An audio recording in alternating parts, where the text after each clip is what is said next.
Howdy,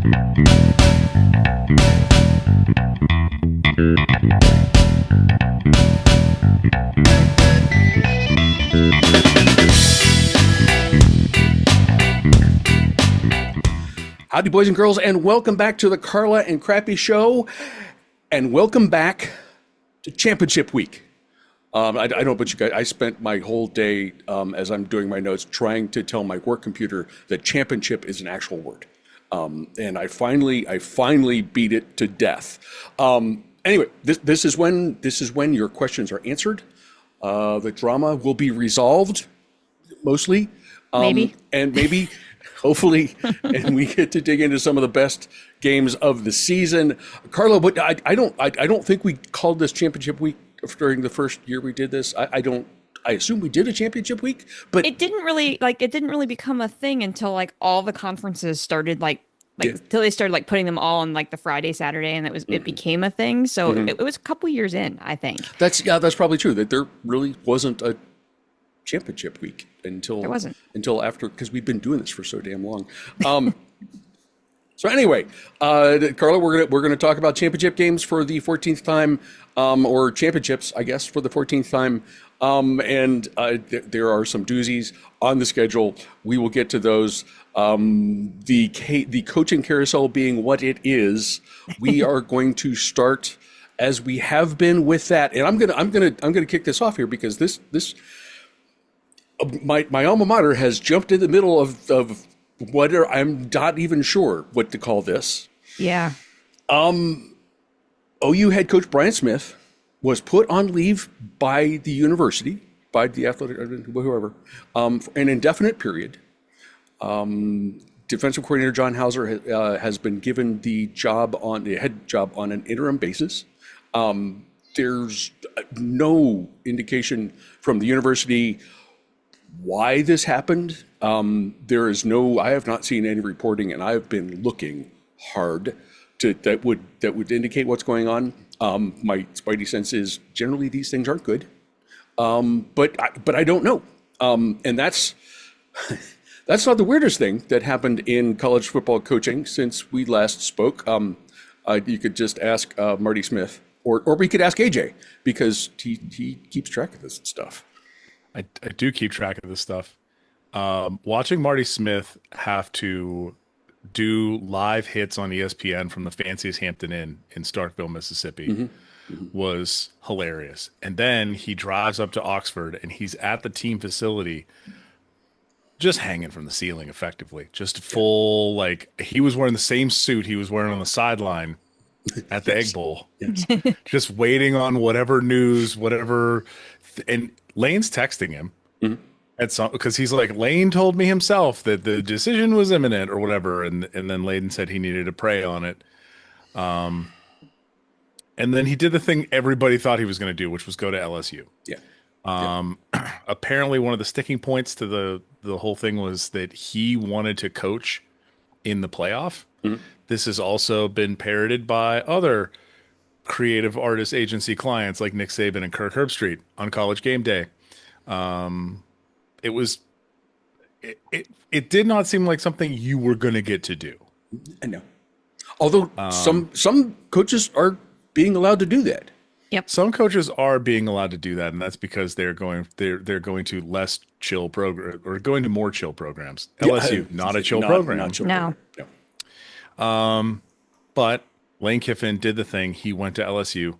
I was on TikTok yesterday, and I was served a video organically that then apparently also made its way organically to a whole bunch of other people in college football internet, which was the instructor at Lane Kiffin's hot yoga studio making fun of him, which then led to various other people in the comments who also went to those hot yoga sessions with Lane Kiffin. Yes, Lane Kiffin did hot yoga, where they were all making fun of him. It is one of the funniest things. It's like, oh, you mean the guy who would let out a fart and then blame the girl next to him? That guy? You mean the guy who would turn up the humidity? And then the instructor's like, yeah, why were the mirrors fogging up? It was weird. You mean the guy when we're all doing child's pose, he's doing jumping jacks? Yeah. That guy? God. They like it was just this continual, just like, oh, finally we can talk about the weird dude who's been in our hot yoga classes without having like the university come get us. Yeah, it was the silliest coaching cycle. He loved the attention, and now he can have all the attention of the governor of Louisiana. He's going to be fine at LSU. I'm sure of it. The funny part to me is like, why go to LSU Yeah. when the thing you think you're going to get from LSU, you literally had in Ole Miss. Yeah. You were getting the number. You were recruiting well. You have a team that is currently ranked 6th in the latest college football playoff rankings. Went up even Went after up one. after Lane's Went departure. Went up. And yet you chose to go to LSU. Weird. Yeah, so Lane Kiffin is now the head coach at LSU. I guess they figured out what to do with Brian Kelly. I don't know if that's still going on. I can't remember if it is or not. Brian Kelly may still be the head coach. We don't know. But there is the LSU is just a wild scenario. We also, since we last spoke, Black Sunday happened, which is the Sunday after the season. Right. And this is when a lot of coaches get let go. So you have, who do we have let go? Justin Wilcox was let go at Cal. He was fired. You had Coastal Carolina fires Tim Beck. Michigan State fires Jonathan Smith. Yes, that's right.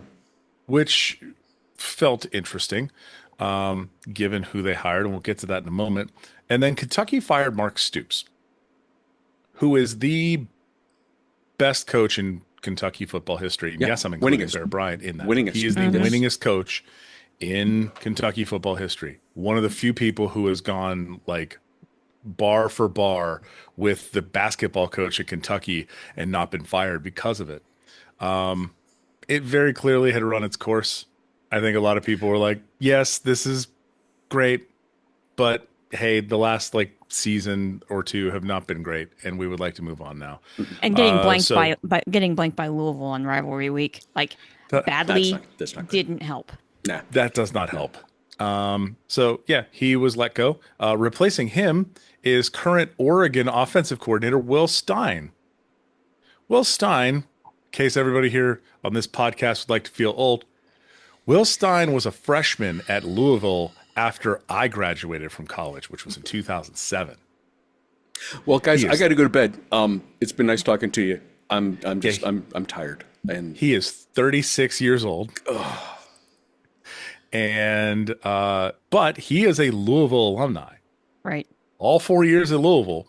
He did not start there. But he's 36 years old, and there was a picture that circulated around because he played he was a backup who came in and played like a crazy game.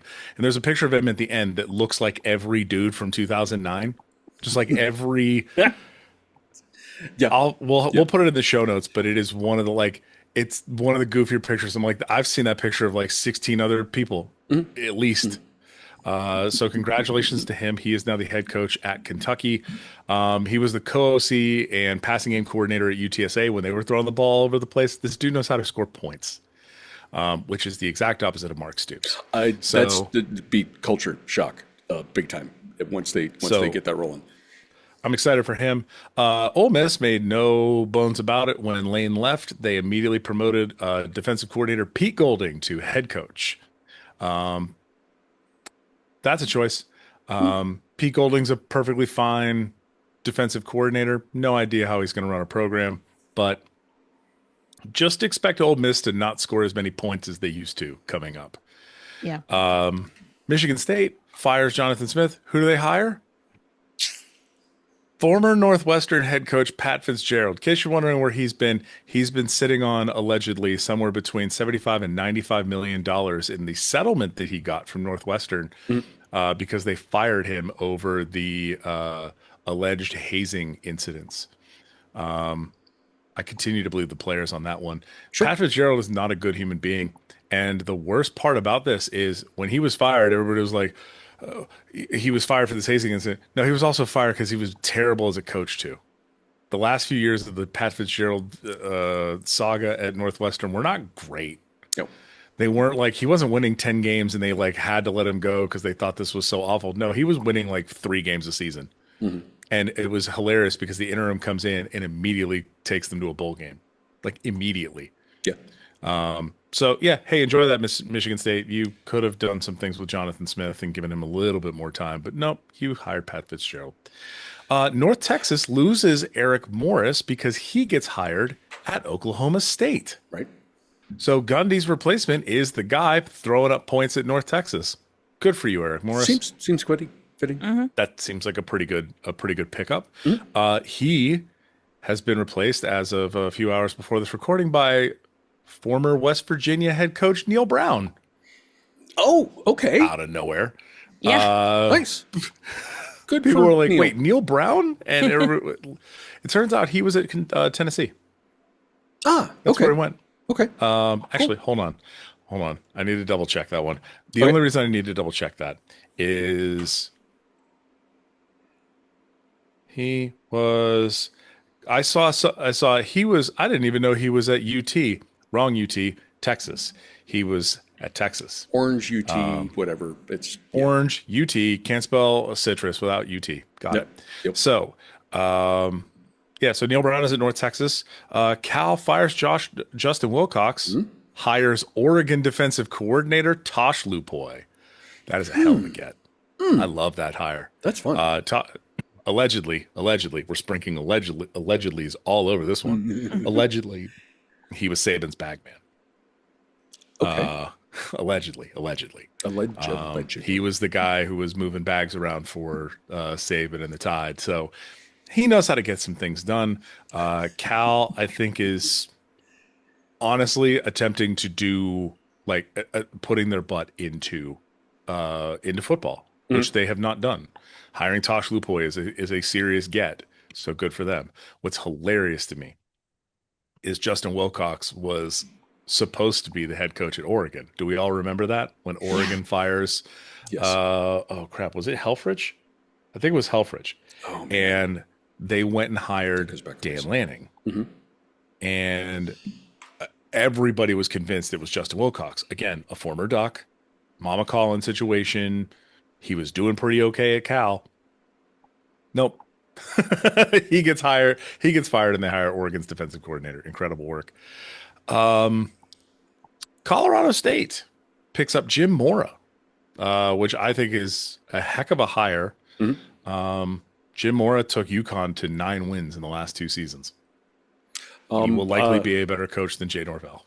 Friend of the show and my colleague at work, Eric, a noted Ram, was pleasantly, guardedly, but pleasantly surprised with that cut, and I think that's going to work out to be a good thing for them. Stanford makes a hire.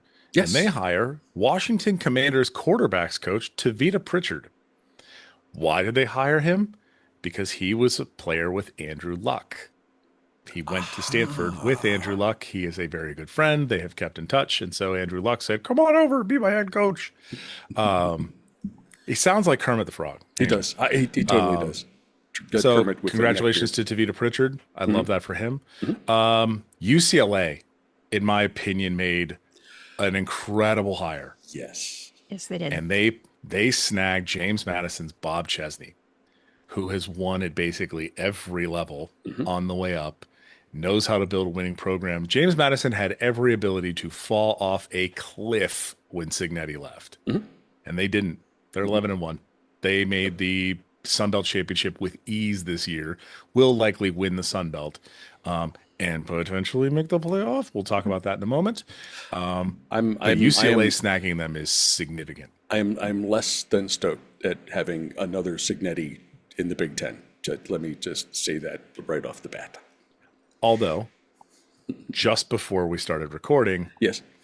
I saw some tweets Yes. from a certain friend of the program saying, hold on, let me make sure that I'm quoting properly. Yeah, please do. No pressure, Wasserman, from at 38 Godfrey. No pressure, Wassermans, who are the big boosters for UCLA football. Because currently, still without a head coach, your Penn State Nittany Lions We'll talk about that here in a second. Let me finish this rundown. Oregon State hires Jamarcus Shepard. Yeah. I don't have a ton on him, but seemed to be a pretty good hire, especially for Oregon State, given the Pac-2, soon to be the Pac-8. 8. 8 or 7.5 or whatever. So I'm interested to see how that plays out. Florida hires John Summerall, who everybody had pegged to go to Auburn. They moved on from Kiffin. Kiffin kind of like flaked out on them, unsurprisingly. So they went out and got John Summerall from Tulane. They did not play around. That's a hell of a hire. He was good at South Alabama. He was good at Tulane. He's good. Auburn then hires Alex Galesh, who is the current head coach at USF. He put Alabama in a chokehold a few times. Yep. I think that helped when they were hiring him, looking at those two games, like does not hurt. Saban level Alabama and putting them in a chokehold. Yep, that'll do it. So I think that's a pretty good hire there. Sadly, though, they are keeping DJ Durkin on the staff. DJ Durkin, go look up what he did at Maryland. It was not great. And keeping him, or sorry, that's Alex Galesh is keeping him on the staff because DJ Durkin's the current defensive coordinator. Yes. I will say that if you are a head coach coming in and you have a very good defense like Auburn has had this year, yes, keeping him on the staff is to the boosters probably a good idea. Now, it makes sense. Let him fail. Yeah. Let him not do well. Yeah. And then you can just, oh no, what wasn't my hire, and get him out of here. So, couple different ways. And we have continued reasons to be annoyed with Auburn. So there's a continuity there that I appreciate. A couple things also happened. Joey McGuire at Texas Tech got an extension. He is extended through 2032. It locked him up real good. Another coach who got an extension today is BYU head coach Kalani Sitake. Carla, why did Kalani Sitake get an extension? Because as of yesterday, he was rumored to be the next head coach at Penn State. Never doubt Mormon cookie money, as the forecast posted. Right. Listen, your coaching deal crumbled, baby. Yeah. For those of you who don't know, Crumble Cookies, the big fancy cookie brand, is owned by a BYU alum who dumps a ton of money into BYU athletics. So you messed with cookie money, and that's how your coach got kept. Yeah, that was a fun thing to find out while I was trying to teach a class today on the last week of classes, and I was like watching all this stuff, and I saw the post about the Penn State. You're trying to mess with Mormon cookie money. This is not going to end well, and it didn't. And it did not. Kalani Sitake got an extension, not just an extension. He got a raise because allegedly BYU is a private school. We do not have this publicly available. Right. Kalani Sitake was only making like $3 million a year. That cookie money came through because he's going to be making $9 million a year going forward. Ooh. So congratulations to him on the 300% raise. Penn State says you are welcome. BYU also committed a bunch of NIL money too.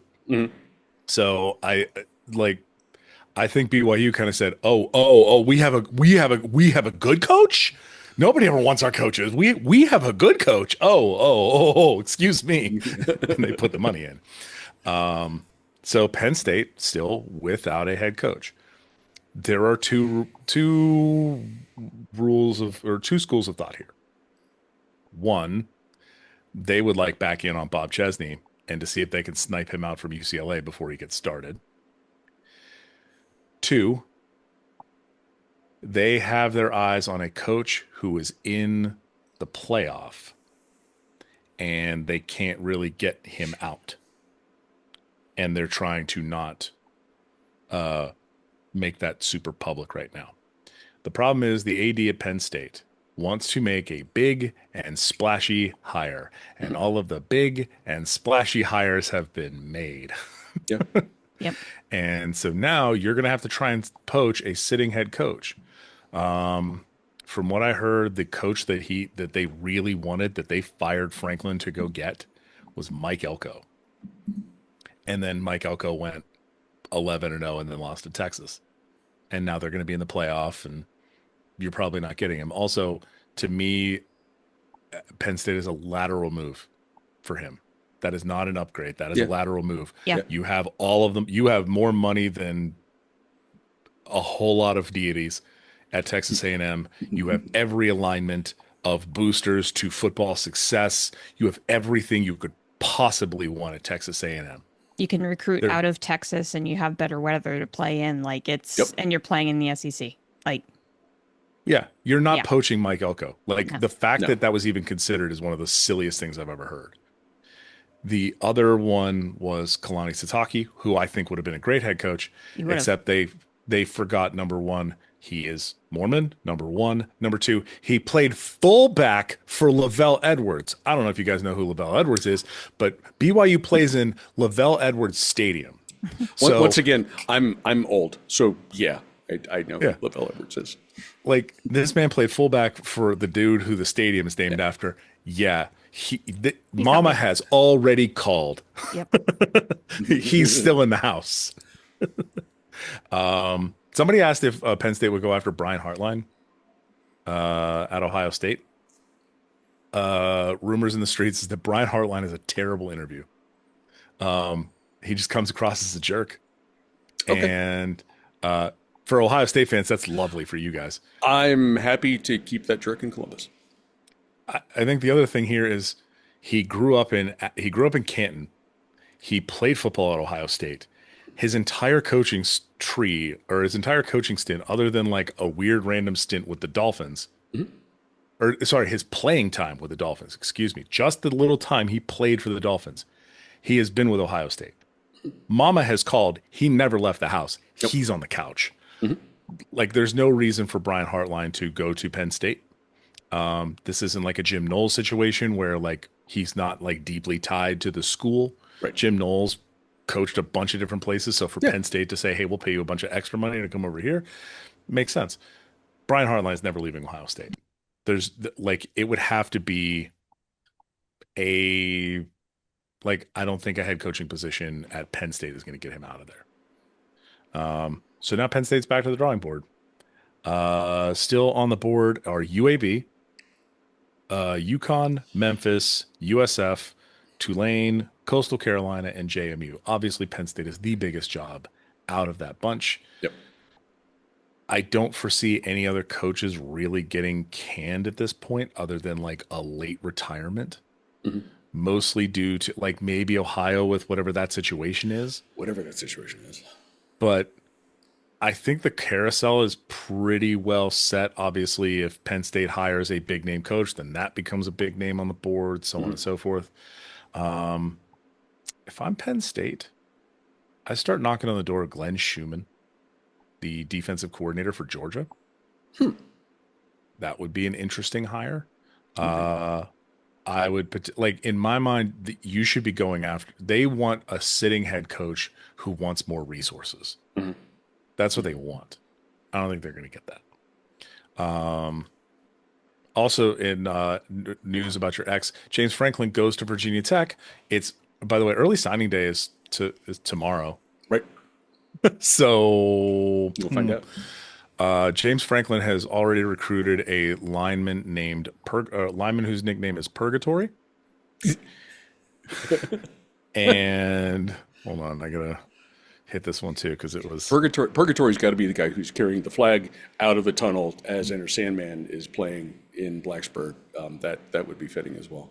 Yeah, he signed an offensive lineman named whose nickname is Purgatory, and also has a commit from a running back named Messiah. So, in case you're wondering, James Franklin getting slightly biblical in the foothills. Okay. So, okay. I think this is why you make the fast hire, and I think Penn State kind of got caught. And currently their recruiting ranking is near Cal Poly and Harvard. So. Well, sorry everybody. Smart people, at least. So that's a good thing, I guess. Okay, AJ, thank you for the rundown. We'll have we'll keep watching. We'll keep watching what happens with my alma mater and Penn State and all these other places as stuff gets filled in. As it always do, Championship Week comes on the heels of Rivalry Week. And as you might expect, I had an amazing weekend.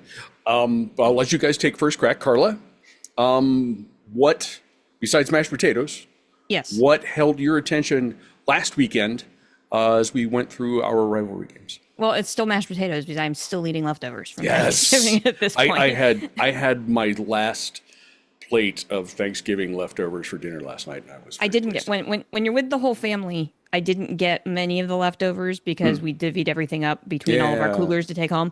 But I got the mashed potatoes. So because Ellie takes after her mommy. and is a huge mashed potato lover, and I was like, I'll take those, thank you. So I didn't get any turkey, but I got the mashed potatoes. Okay. Anyhow, it was an interesting experience because when you go stay at an Airbnb, you have to try to figure out how the television works, right? It took us through the very beginning of the Macy's Thanksgiving Day parade to actually figure out how to get to the right cable box so that we could actually watch live television. But we finally figured it out, thanks to my brother-in-law. So shout out to my brother-in-law, Matt, who figured out how to convert a remote to a universal remote so that we could actually make the TV work. Nice. Yeah. So that's the level of like technology we were at. The challenge there, though, being, I mean, it was a massive television, which is great. And you could see it from everywhere in the house, but it was traditional cable. So we were locked in on one game at a time. Okay. And I've gotten very spoiled by my quad box. Yes. Very, very spoiled by my quad box. So my what I saw when I was paying attention and not chasing kids around the house, or building Legos, because that's a thing, was like a little bit more in depth, but it was like my scale was smaller because I only saw a handful of things. I did get the opportunity, which was really cool because I don't get to do this very often. I mean, obviously my dad went to Penn State, so he's a Penn State alum, but as we've mentioned here, he was also in the Navy. He's a Vietnam vet. And I got to watch almost the entirety of the Navy Memphis game with him on Thanksgiving night, sitting on the couch. Boy, that was fun. It was a great game. It was a really great game. And, yeah, it was fun other than when I had to help put Ellie to bed and like do my usual evening routine. He and I sat on the couch and watched most of that game together. So, nice. So that was a lot of fun. Great win by Navy. And then we were, holding out hope that something chaotic would happen in the American, but not holding our breath because we knew that outcome was pretty likely. And that's what ended up happening. But hey, it was fun to dream about that for a little bit. The Friday stuff we were in and out of, because we actually celebrated Thanksgiving on Friday, so I didn't catch as much of the actual Friday stuff. And to be honest, the Egg Bowl was meh. The Friday stuff wasn't really overwhelming until we got into the night slate. Which was entertaining, but most of my notes here are from Saturday things. Obviously, we watched as much of the Penn State game as we could. We got back after that game had already started, but immediately turned that on the TV and watched the rest of it. They sure didn't look like they wanted to win that game, but they figured out a way to do it anyway. The defense looked like garbage. I don't know what happened to the defense. The defense has looked great the last 2 weeks. They couldn't tackle to save their lives. They were letting Rutgers run down their throats. And I'm like, hi, guys, you're Penn State. You have a good run defense. What are we doing? What are we doing? Right. But they figured out a way to pull that game out and get bowl eligible. So now we'll wait and see where they're going. I noticed new bowl projections from the Athletic have the Pinstripe Bowl between Penn State and Pitt, and it's got to happen. Folks, they're locked in on that one. That's been like 3 or 4 weeks in a row. CBS Sports had, and actually this would be a lot of fun, Crappy, because CBS Sports had Penn State, Ohio in a bowl game. I got a text from Kelly, our friend Kelly, who's been on Bowlapalooza a few times. Avocado wants to do that game if it happens. And for Avocado, I would probably let him do that. Yeah. I would probably give him that opportunity, but we'll see. So we'll see how that plays out. I didn't see much of this game because it was happening at the same time as all this stuff was going on, but hello, Diego Pavia. Yeah. Yeah. Talk about making your statement and making your case for the Heisman Committee. I mean, he absolutely trolled the Vols in the second half of that game. It was a good game in the first half, and then the second half he was just like, nope, this is mine, thank you. And he took the ball and he went home. And it was quite the display. I wished I would have gotten to see more of that game, but obviously for my family's rooting interest, we were locked in on the Penn State game. But I was watching that game on my phone going, hey guys, like Vandy just went up 3 scores. Like we need to flip over there. And like immediately, as soon as the Penn State game was over, I was like, click, click, click, click, click, click, trying to get to the Vandy game. And then just as a delightful little note at the end, an absolutely meaningless game. What a delight was Illinois Northwestern. Yes. That was fun. That was in a snow globe that looked like nobody was watching because they only cleared half the stadium, and the half the stadium that they cleared was where the camera was. So it looked like they were literally playing the game in an empty stadium, because the fans were on the other side of the field. But man, that game was fun, and like the lines kept moving because they were superimposing. Every time the camera would move, like your yard line would move, which was hilarious. That was just a delightful way to end the holiday weekend in a game that meant absolutely nothing. But hey, Illinois won. And didn't see this at all. I didn't see the Iron Bowl, so I'll let you all kind of cover that because I was putting Ellie to bed and we were watching the Illinois Northwestern game. But Middle won in overtime. Yes, they did. And that game was on ESPN Plus, so I didn't see it because we didn't have access to that. But I had some friends who were posting about that, and I was like, "Whoa, they won! They won!" So finishing the season, 2 straight wins. Roman Gagliano looks like the legit quarterback moving forward, and he's young, friends. Like he's going to be there for a while. Is he the guy that's going to help turn Middle around? Maybe we'll see. You win 2 straight. You played well against Western Kentucky. Yep. Maybe Middle's going to turn this around next year. We'll hold out and see how signing day and everything goes. But yeah, so I missed a lot, but the stuff that I saw was a lot of fun. Okay. AJ, got to see some in-person college football on Saturday. I did get to see some in-person college football. I will also start on Friday. And Carla, this is where I can definitely tell you didn't have a quad box because the 3:30 slate on Friday was fantastic. Because you had, I just don't remember it. That was the San Diego State New Mexico game that goes to overtime. At New Mexico, fans go crazy because New Mexico gets the win at home that actually put them into a position to be part of the championship game. They needed help from Boise. Boise comes from a deficit. They were down by 10 at one point to Utah State, and they come back and win 25-24, which more or less knocked New Mexico back out. But it was like in this period of time, there was like a 30 to 45 minute period where like the Mountain West was going nuts on TV. The Territorial Cup kind of stunk. It was 23-7. It was 7-3 at halftime. Like it was brutal to watch. Arizona pulls away with 20 20 unanswered points in the second half. They win. Georgia Tech had potential. It did, but never really did. Georgia just kind of held them back for a while. We need to talk about Texas. I would say Georgia didn't score. That was what was interesting about that game, and that comes into play. They kicked field goals. Yeah. Yeah.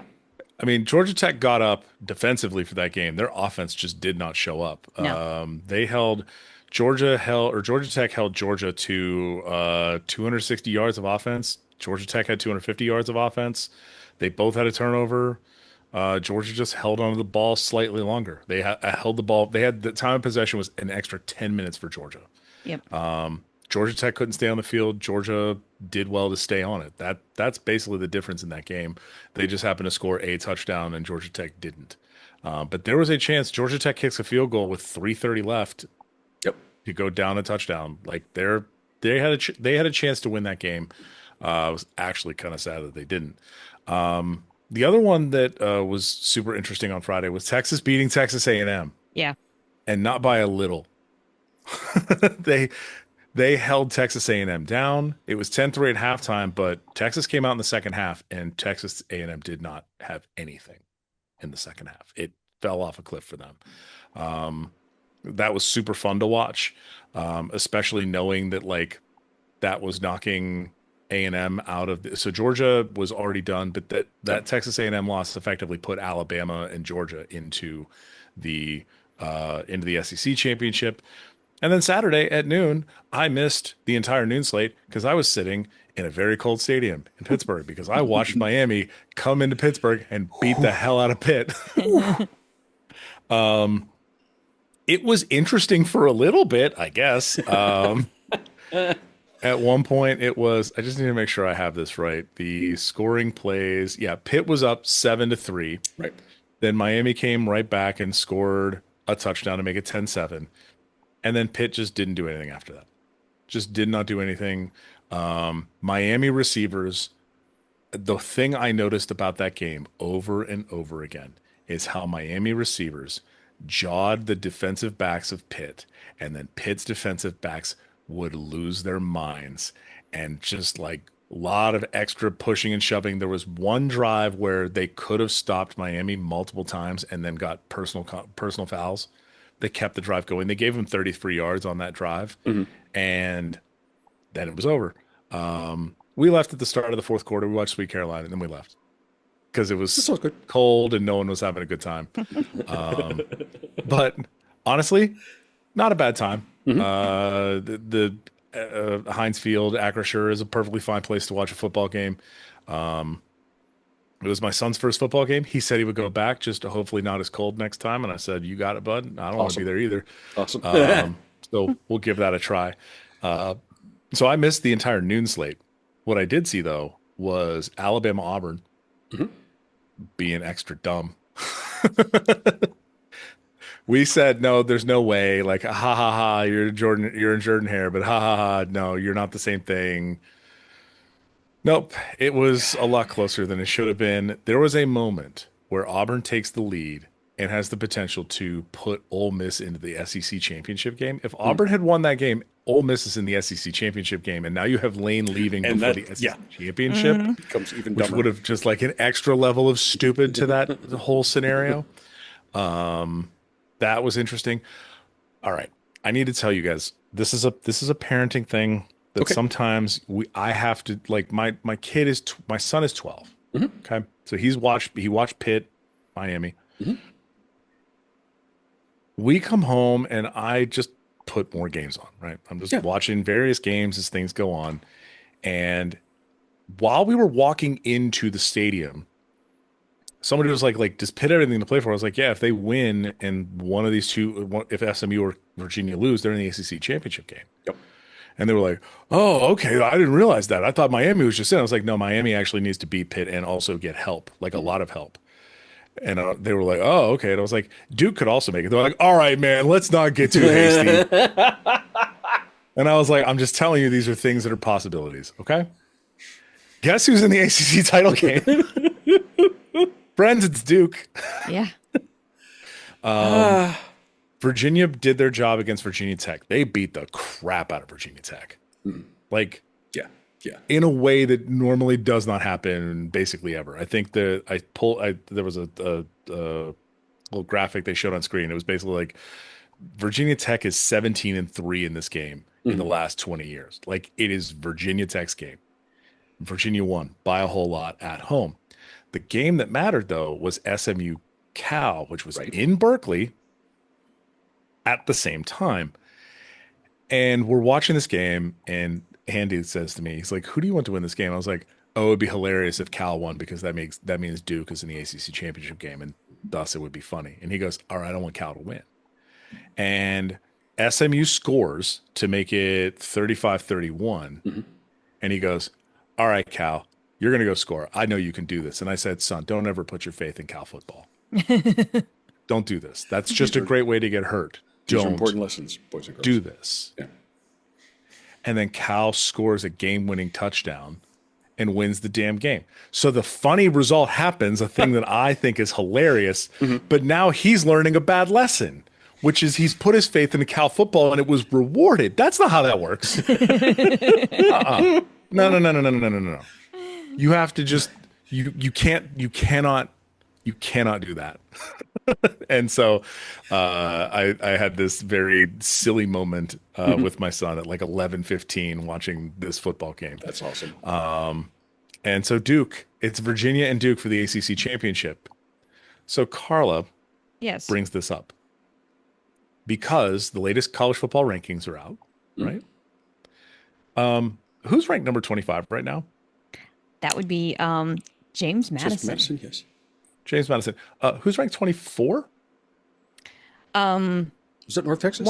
One of the North Texas, yeah. I was gonna say it's one of the teams in the American Championship game. That is North Texas. Who's ranked number 20? Tulane. Tulane. Who's not ranked? Duke. Duke could win the ACC, and potentially the ACC could miss the playoff altogether because you would not have Virginia is ranked, what is their actual ranking? 17. 17, which means you potentially have a team that is ranked too low to get an at-large spot, and your conference champion is not ranked at all. And if JMU wins the Sun Belt and either North Texas or Tulane wins the American, remember, it is the 5 highest ranked conference champions get auto bids to the playoff. That's not the Power 4 plus G5. That's the way we've always considered it. I have always personally considered it's the top 5, and it doesn't matter who's the 5. Okay? So you could potentially have an ACC-less playoff because the entire ACC ate itself. You let the Coastal out ACC, it's in the walls now. And I'm rooting for this to happen. So go ahead, Duke. I want you to win this ACC championship game. Yeah, but see, then we're going to learn the other thing about college football, which is that you never place your faith in Duke football either. That's a fair point. That is a fair point. I never said I was placing my faith in it. I'm just saying I'm here for the funnier thing to happen. That's different. That's fair. Right? That's not faith. My faith is in Virginia winning and then them going, oh, no, man, they're number 12. That's what will happen. So, yeah, I think this was a pretty good rivalry weekend all the way around. Western Kentucky, Jacksonville State goes to overtime. Yeah. Yep. And Jacksonville State gets the win to put them into the CUSA championship. And not only that, they get to host it. Yep. Not only that, they get to host it because Kennesaw State went to double overtime to beat Liberty. So Kennesaw State is in. So your CUSA championship is a run back of what we saw a few weeks ago of Jacksonville State and Kennesaw State. So pretty great things all the way around. Crappy. Stuff. Anything neat happened this weekend? I did touch on a couple of things that you guys did not mention that I sort of followed as I had the opportunity. Oklahoma scoring late to beat LSU. Yeah. That was a fun little thing. Iowa absolutely buried Nebraska. They did. And the thing that I thought about, it's like because they're in recent weeks, Iowa's offense. Those two words I am saying together intentionally. I wonder what Iowa's season would have looked like if Mark Gronowski and the coaches kind of figured out each other earlier. Because it was very much not what it is now at the beginning of the season. So just a thing. Because they look good with the offense they have on the field this weekend. Let's maybe calm down about Mark Gronowski because his stats in this game. Oh, I know. I just want to pull this up. He was 9 for 16 for 166 yards. Let's not think they pulled the air raid out. I mean, and this is a nice segue because it also sounds like you're talking about OU's Parker Navarro. Similar skill set, probably. I do need to mention the Bobcats, the apparently head coachless Bobcats. They beat Buffalo on Friday. In typical OU fashion, gave up, I think, 25 points, but outscored. Both Toledo and the hated Miami obscene nicknames won their games on Saturday. I needed both of those guys to lose to get into the title game. So knocked my boys out. But 8-4 season, unbeaten at home, very cool, and we're ready to go bowling. So we'll see how that goes. I'm not going to gloat much about Ohio State's demolition. Why would you not do of Michigan? I'm good. And I would like to thank college traditions on near the campus of the Ohio State University for getting these shirts out so quickly because this was ordered Sunday morning, and it was in the mail, sitting in a box on my front porch when I got home from work today on Tuesday. It's a gold pants shirt. I have dozens of these. So, but I had to get one for this one. Two things. I'm not going to go through a big recap. Two things that I think were very revealing about and answer my questions about what this team is about and what Ryan Day's mindset is. First thing, game did not start well. Michigan gets the ball first, rips off a 50-yard run, and I'm like, oh, let's not do this again. Come away with a field goal. Yeah, okay. Ohio State gets the ball. First, Julian Sain's first pass attempt was incomplete. Second pass attempt was picked. He missed underneath coverage, just did not see the guy. And so Michigan does turnover really quickly, kick another field goal. And part of me is like, oh God, we are doing this again. We are doing this again. I was rattled the team was not. And the thing that eventually clicked with me is like, we have had, this is a terrible start, and what the defense gave us is a 6-point deficit, and that's it. This is not bad. And the team was completely unrattled. And you could argue that this is the first time that you really kind of faced any adversity like that on the road, rivalry game, blah blah blah. Did not face one bit. The second thing is subtle, and it happened. I think it happened it still happened in the first quarter. Still happened early in the game. Ohio State is down 6-3. We kicked a field goal to cut the lead in half. Michigan has the ball. Run a QB keeper up the middle on 2nd and 5. Stop the play. OSU stopped the play for no gain, and the Weasels were called for holding. Instead of taking the penalty and putting Michigan in a 2nd and 15, Ryan Day's like, nah, my defense is going to handle this. They took the play. 3rd and 5, stuffed another run attempt. No gain, forced a punt. That was like one of the coldest plays of the game too. It really was. I got it. Yeah. I'm gonna take your. That was great. I'm gonna just take. I'll just go ahead and let it happen. I'm gonna take third down here. You think about this, and you think about. You guys talked about you guys hit the nail on the head when you talked about this game last week on the show. If Ryan Day can get out of his own head, this team's going to be fine. And that was the signal to me. It's like this is the aggressive Ryan Day. This is the confident Ryan Day. And at that point, I'm like, yeah, okay, yeah, we're good. Do we think that Ryan Day unlocked it during the playoff run last year, where Maybe. Against Tennessee and then Oregon, it was like, no, I'm going to nuke you from space. I have better weapons. I don't have to play to your level. I'm going to just destroy you.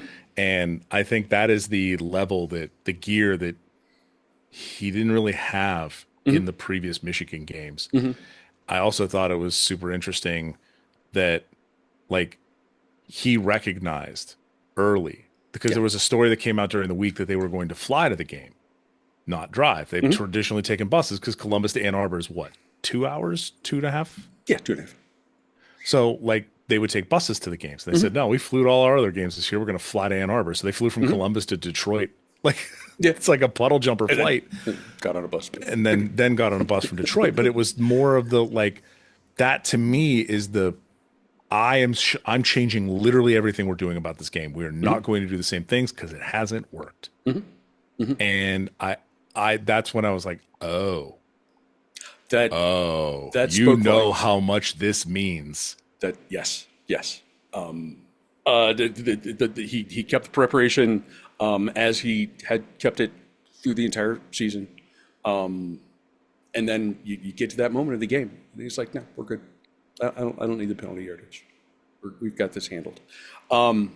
That is a move of a confident head coach, and that is not what we had seen in this game for a few years. So I was pleased. Order has been restored to the universe, and honestly, guys, the game was over at halftime, which made me very, very happy. Before we move on to this week's games, pop quiz. Did anything happen after the game, Crappy? No, nothing. Michigan played the best defense that it played all day, guarding their M in the middle of the field. While So Michigan, for those of you who didn't see this, Michigan players after the game immediately ran and they like crowded around the M, so Ohio State couldn't place a flag. And Ohio State players went to where their fans were sitting and climbed up onto the wall, and they're just sitting there. And there's a photo that's taken like right over the helmets of the Michigan players of the Ohio State players. And it was like, oh, no. We're above you. We don't need to do that. We're going to be over here. It was so like, it's a really great photo. If you haven't seen it, I'll try to dig it up so we can put it in the show notes. Look at my personal Facebook page, because I have that. It's at the top of the page. It's a great photo, and it was one of those things where it's like, they're going to try and do this to us. And they were like, no, we're not. Well, and they didn't need to, because Brutus took care of it for them. Yes, he did. What did Brutus do, Crappy?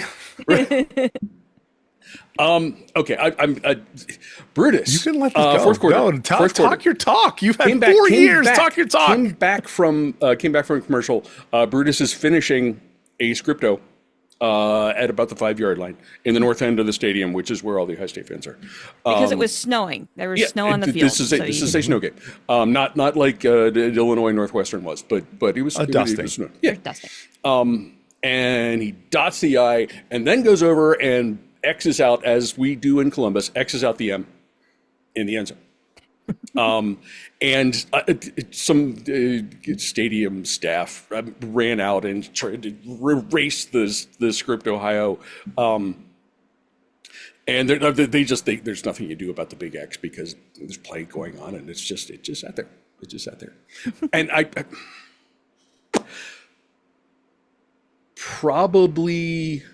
was probably 12, 13, 14, somewhere in there. My family is coming back from a trip. We went skiing in the northern Lower Peninsula, Boyne Highlands. You come back down through the middle of the state, go through Ann Arbor, get on 23, and come back to Columbus on the way back. It's snowy. It's wintertime in Michigan. We're going through. We're almost to Ann Arbor. I tell my dad I want to see Michigan Stadium. He's like, okay. Probably not going to be open, but we'll drive by. I know how to get there. We pull up. It is getting dark, so evening. Find an open gate. I mean, and we pull the station wagon into the stadium grounds. I'm like, okay, cool. I'm going to get to see this. We go inside the stadium, to the nearest tunnel, look down on the field. We're in kind of a corner. I don't know which side of the state. It would have been the south as east corner of the stadium. Untouched field of snow. And my father and I had this thought simultaneously. While my sister and my mom are keeping watch, sort of, we run down, jump down to the field, do a script Ohio as quickly and as big as we can, climb back up into the seating bowl, go back up to the tunnel, and go back out. This is now, when I tell you guys I'm old, this is before cell phones. This is, I mean, you actually have to have a camera. I'm not sure that my mom even brought a camera along on this trip. I have no proof of this. I have no way of knowing what happened when someone found this. I've always wondered, like, did this make the news in Ann Arbor? Maybe, I don't know.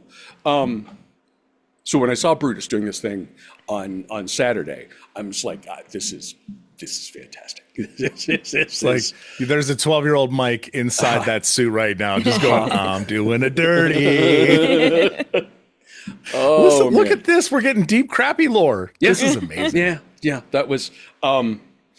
Saturday was a big deal, and I could not be more pleased with the way the team performed, handled itself, to all of that stuff. It was exceptional from start to finish. A couple things happen. We're Bullapalooza's coming up. We're kind of getting into the normal postseason stuff. But there are things that we need to, a couple things we need to touch on that happen after this weekend, since we won't have a chance to really talk about them between now and then. First thing, Saturday, December 13th, question for both of you. Mm-hmm. Who should win the Heisman Trophy? Who will win the Heisman Trophy? AJ? Who should win is Diego Pavia. Mm-hmm. Statistically, he's had an incredible season. Mm-hmm. Statistically, it makes sense. Culturally, Diego Pavia has turned Vanderbilt into a destination program. Mm-hmm. Yep. That to me is outstanding. Beyond the things on the field, they just landed a 5-star yesterday. Yeah, 5-star QB yesterday or today. Landed the number one quarterback in the country as a flip from Georgia. Mm-hmm.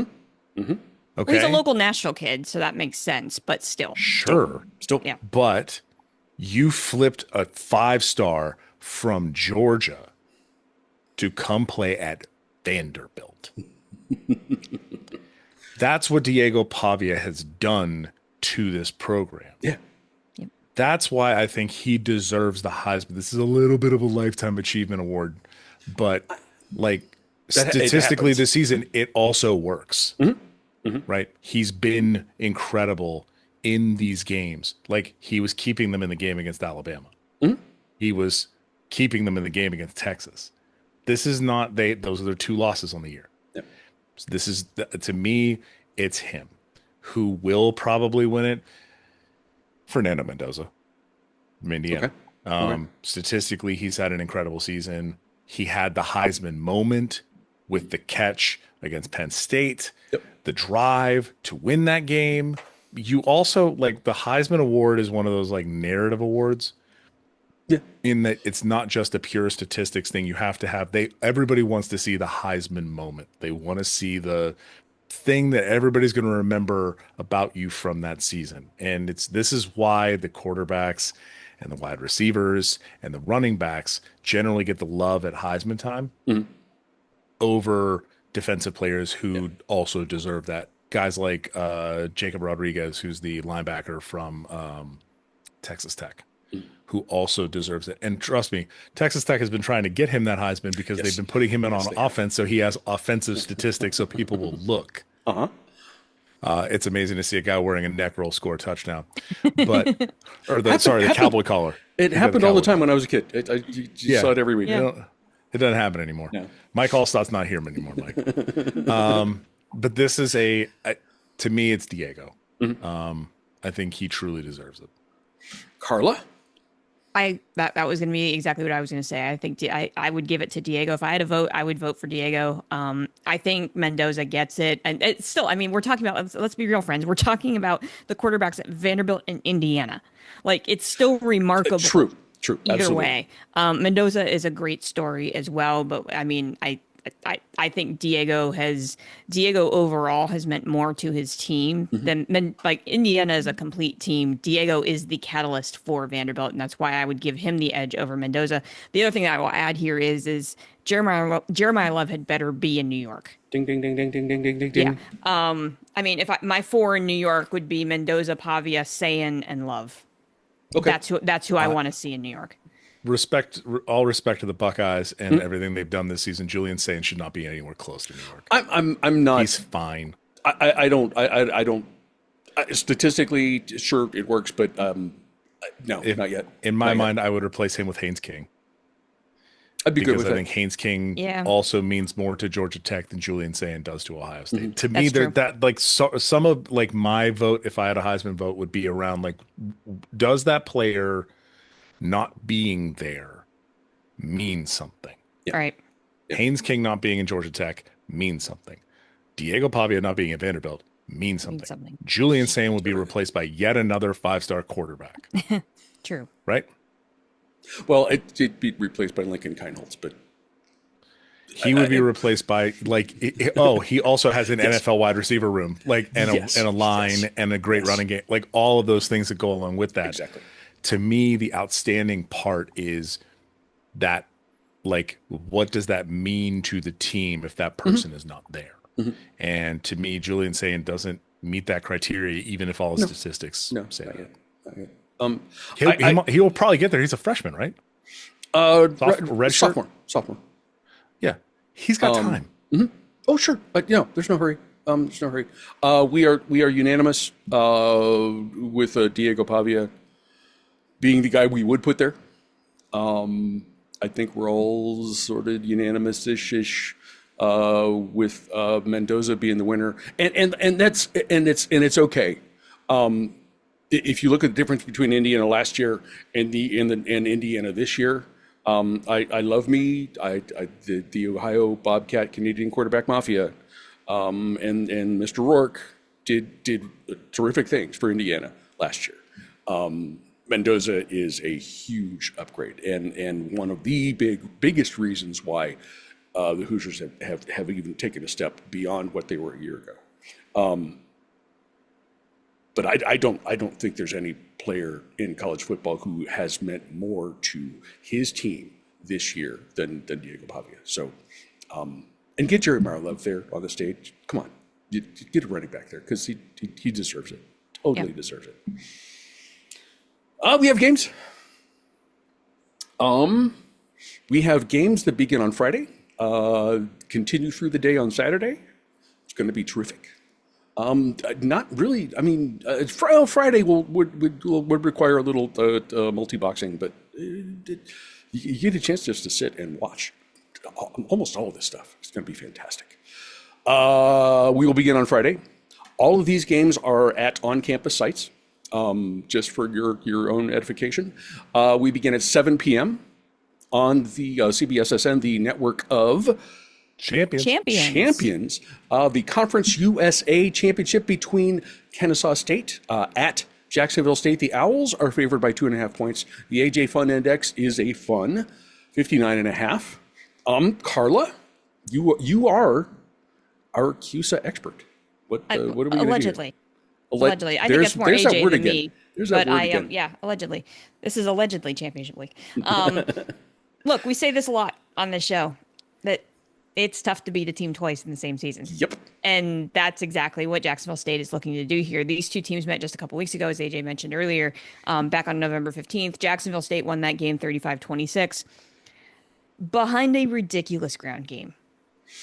Jacksonville State in that game put up 252 yards rushing between quarterback Caden Creel and running back Cam Cook. And if I might steal this from the Blue Raider sports guys, watch Cam Cook because he cooks. Nice.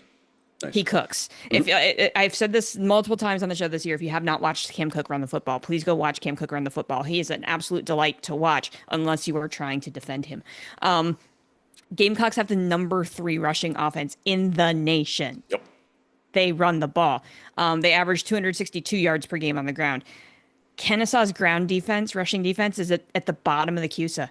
And that, to me, even though the Gamecocks are looking to beat the Owls twice in the same season, is the reason why Jacksonville State will be lifting the CUSA trophy at home on Friday night at the end of that game, because I just don't think Kennesaw's had a great season. They are a really good football team. They just don't have the right defense to match up against Jacksonville State. Right. Gamecocks win at home.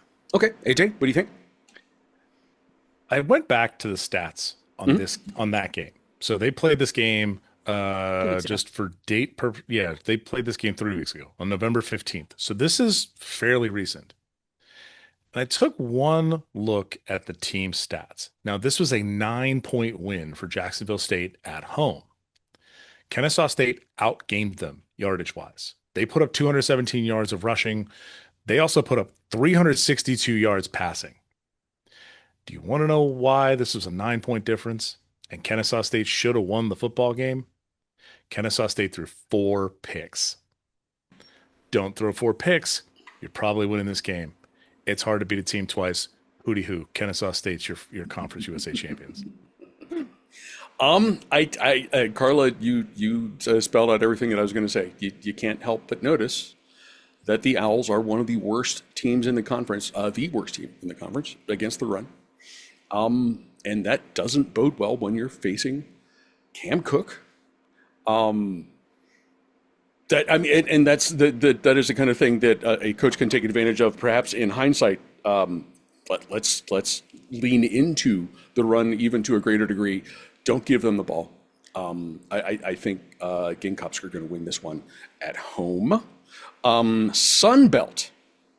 This is also at 7 p.m. on ESPN.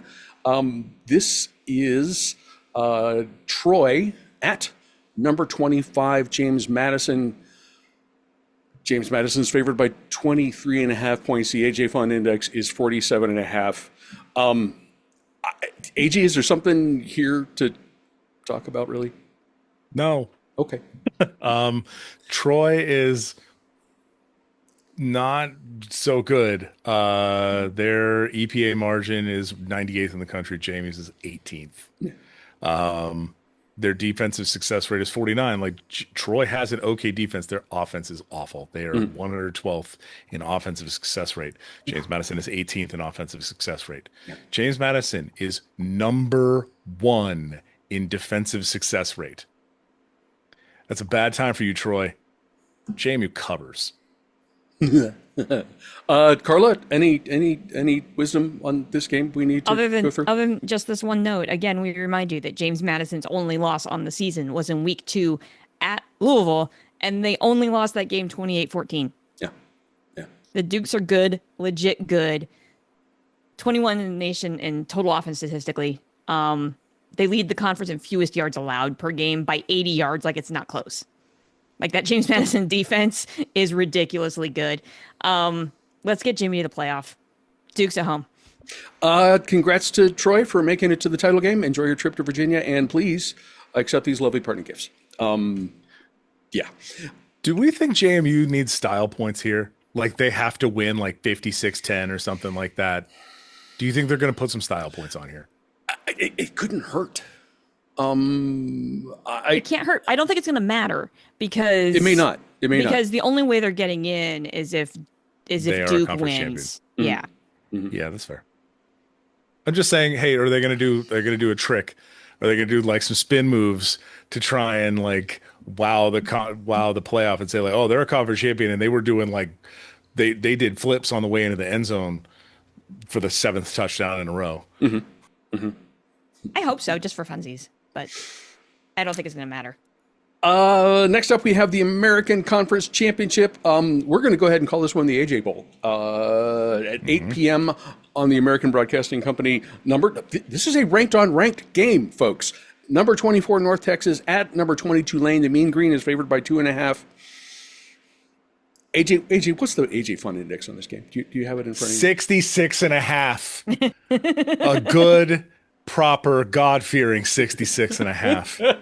Go ahead. Just go. Keep going. There are few things in this world that deserve more love than a 66.5 point fun index in a conference championship game between two ranked teams from the G5. This is going to be likely.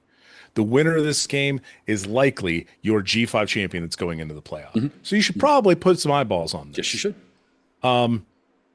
That said, UNC's offense, North Texas's offense, is out of control. Mm-hmm. They are easily one of the best offenses in the country, full stop. I am interested to see if Tulane can even kind of slow them down. They are number 1 in net points per drive for North Texas. Tulane's defense is okay. They are not great against the pass. Mm-hmm. I expect North Texas to do a bit of carving, a bit of post-Thanksgiving carving, and I'm going to take the Mean Green going into the playoff here. I'm going to take them on the road in Tulane. Tulane has made the the American Championship. They should be in the ACC, the American Championship, the past few years, and it's sometimes not gone so well for them. True. So I'm going to go ahead and take North Texas here. I think they're going to just try and run them off the field. Okay. Carla, what do you think? Yeah, the last time we saw North Texas play a ranked team, they got smoked by USF. Yeah. Yeah, they did. Here's the difference this time, though. USF's offense can keep up with North Texas. Tulane, not so much. Right? Like USF has a similar style of offensive play. That's not Tulane. Tulane's in the middle of the pack in the American in all offensive categories.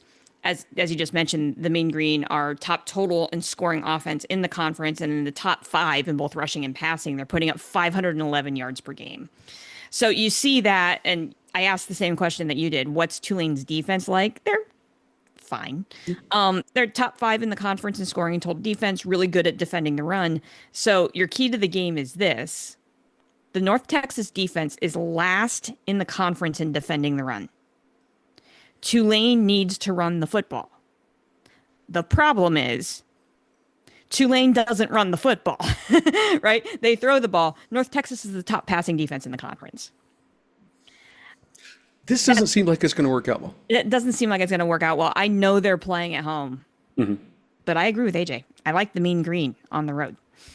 An interesting thing, we spent all the time talking about Lane and the machinations of leaving Ole Miss and wanting to coach and going to LSU.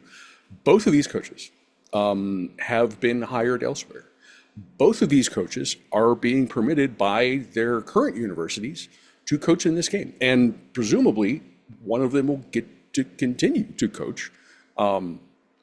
I know, and I'm not going to remember names, but the folks at the athletic director at Tulane said he's been honest about his aspirations. He's been straightforward about what his plans are. We trust him, and we are happy to let him go. He's going to be busy as hell because he's got to recruit for this school over here and game plan for this school over here. But it's an interesting situation. I think. By the way, to kind of call this all the way out, Florida specifically said if Summerall makes the playoff with Tulane, he can coach in the playoff. LSU very clearly said to Lane, no, you cannot. You are going to be here. You are locked in for us, finishing out recruiting for us and getting us ready for the next chapter, et cetera, et cetera. So to me, the Tulane and Florida approach is far more pragmatic. Yeah, right. I think so. Tulane, especially, you're not going to trash your coach on the way out. You don't have the cachet to do that. No. You need to go hire somebody else who is likely going to use this job as a stepping stone to an SEC just job like Summerall did. Yes. Just like Summerall did, just like Willie Fritz did. Chesney got the same luxury at James Madison, too. He's coaching the team. Yes, true. You know, so UCLA did the same thing with him, so... Interesting dynamic that both coaches in this game are doing that. But if Tulane could run the football, this would be really this could be a more interesting matchup other than just like watching the scoreboard roll like it was a slot machine. As we've covered, Tulane can't run the football, and that's really their only hope of a weakness to exploit.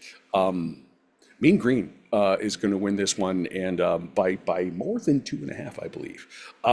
We wrap up Friday at 8 p.m. on the Fox network. The Baton West Champinchip, UNLV at Boise State. The Blue Turfers are favored by 4. AJ Fun Index is 58.5. AJ, this is a good day for you. Tremendous day. Quad box of champions right here. I mean, this is elite quad boxing. I'm thrilled. Honestly, honest to God. Like I said, whenever I was putting together the game list, and I was like, let me grab all the the fun indexes and the spreads. I realized that this has a very nice, tidy schedule. This is like a nice quad box. This is a meet and two on Friday night. You're getting all the G5 games. They put them all on Friday night, so they're not stacked on top of the championship games of the P4 conference. The MAC, we'll get into that. But they are on Friday night, but they're all together. And so you get this nice appetizer of the G5 games on Friday night before you get the full ESPN ABC run on Saturday. Right. This game was the most, the Mountain West Championship game was the one that other than the ACC's shenanigans, this was the one that was like the most up in the air because you had teams that were playing each other, but also this was likely to go to computer rankings. I'm sorry, New Mexico. It would have been super fun because at one point, if Boise would have lost to Utah State, New Mexico was going to be hosting the Mountain West Championship game, and which would have been incredible. And instead, Boise State gets a 1-point win against Utah State, and now they're hosting UNLV, and New Mexico's nowhere to be found. So, sorry, Lobos.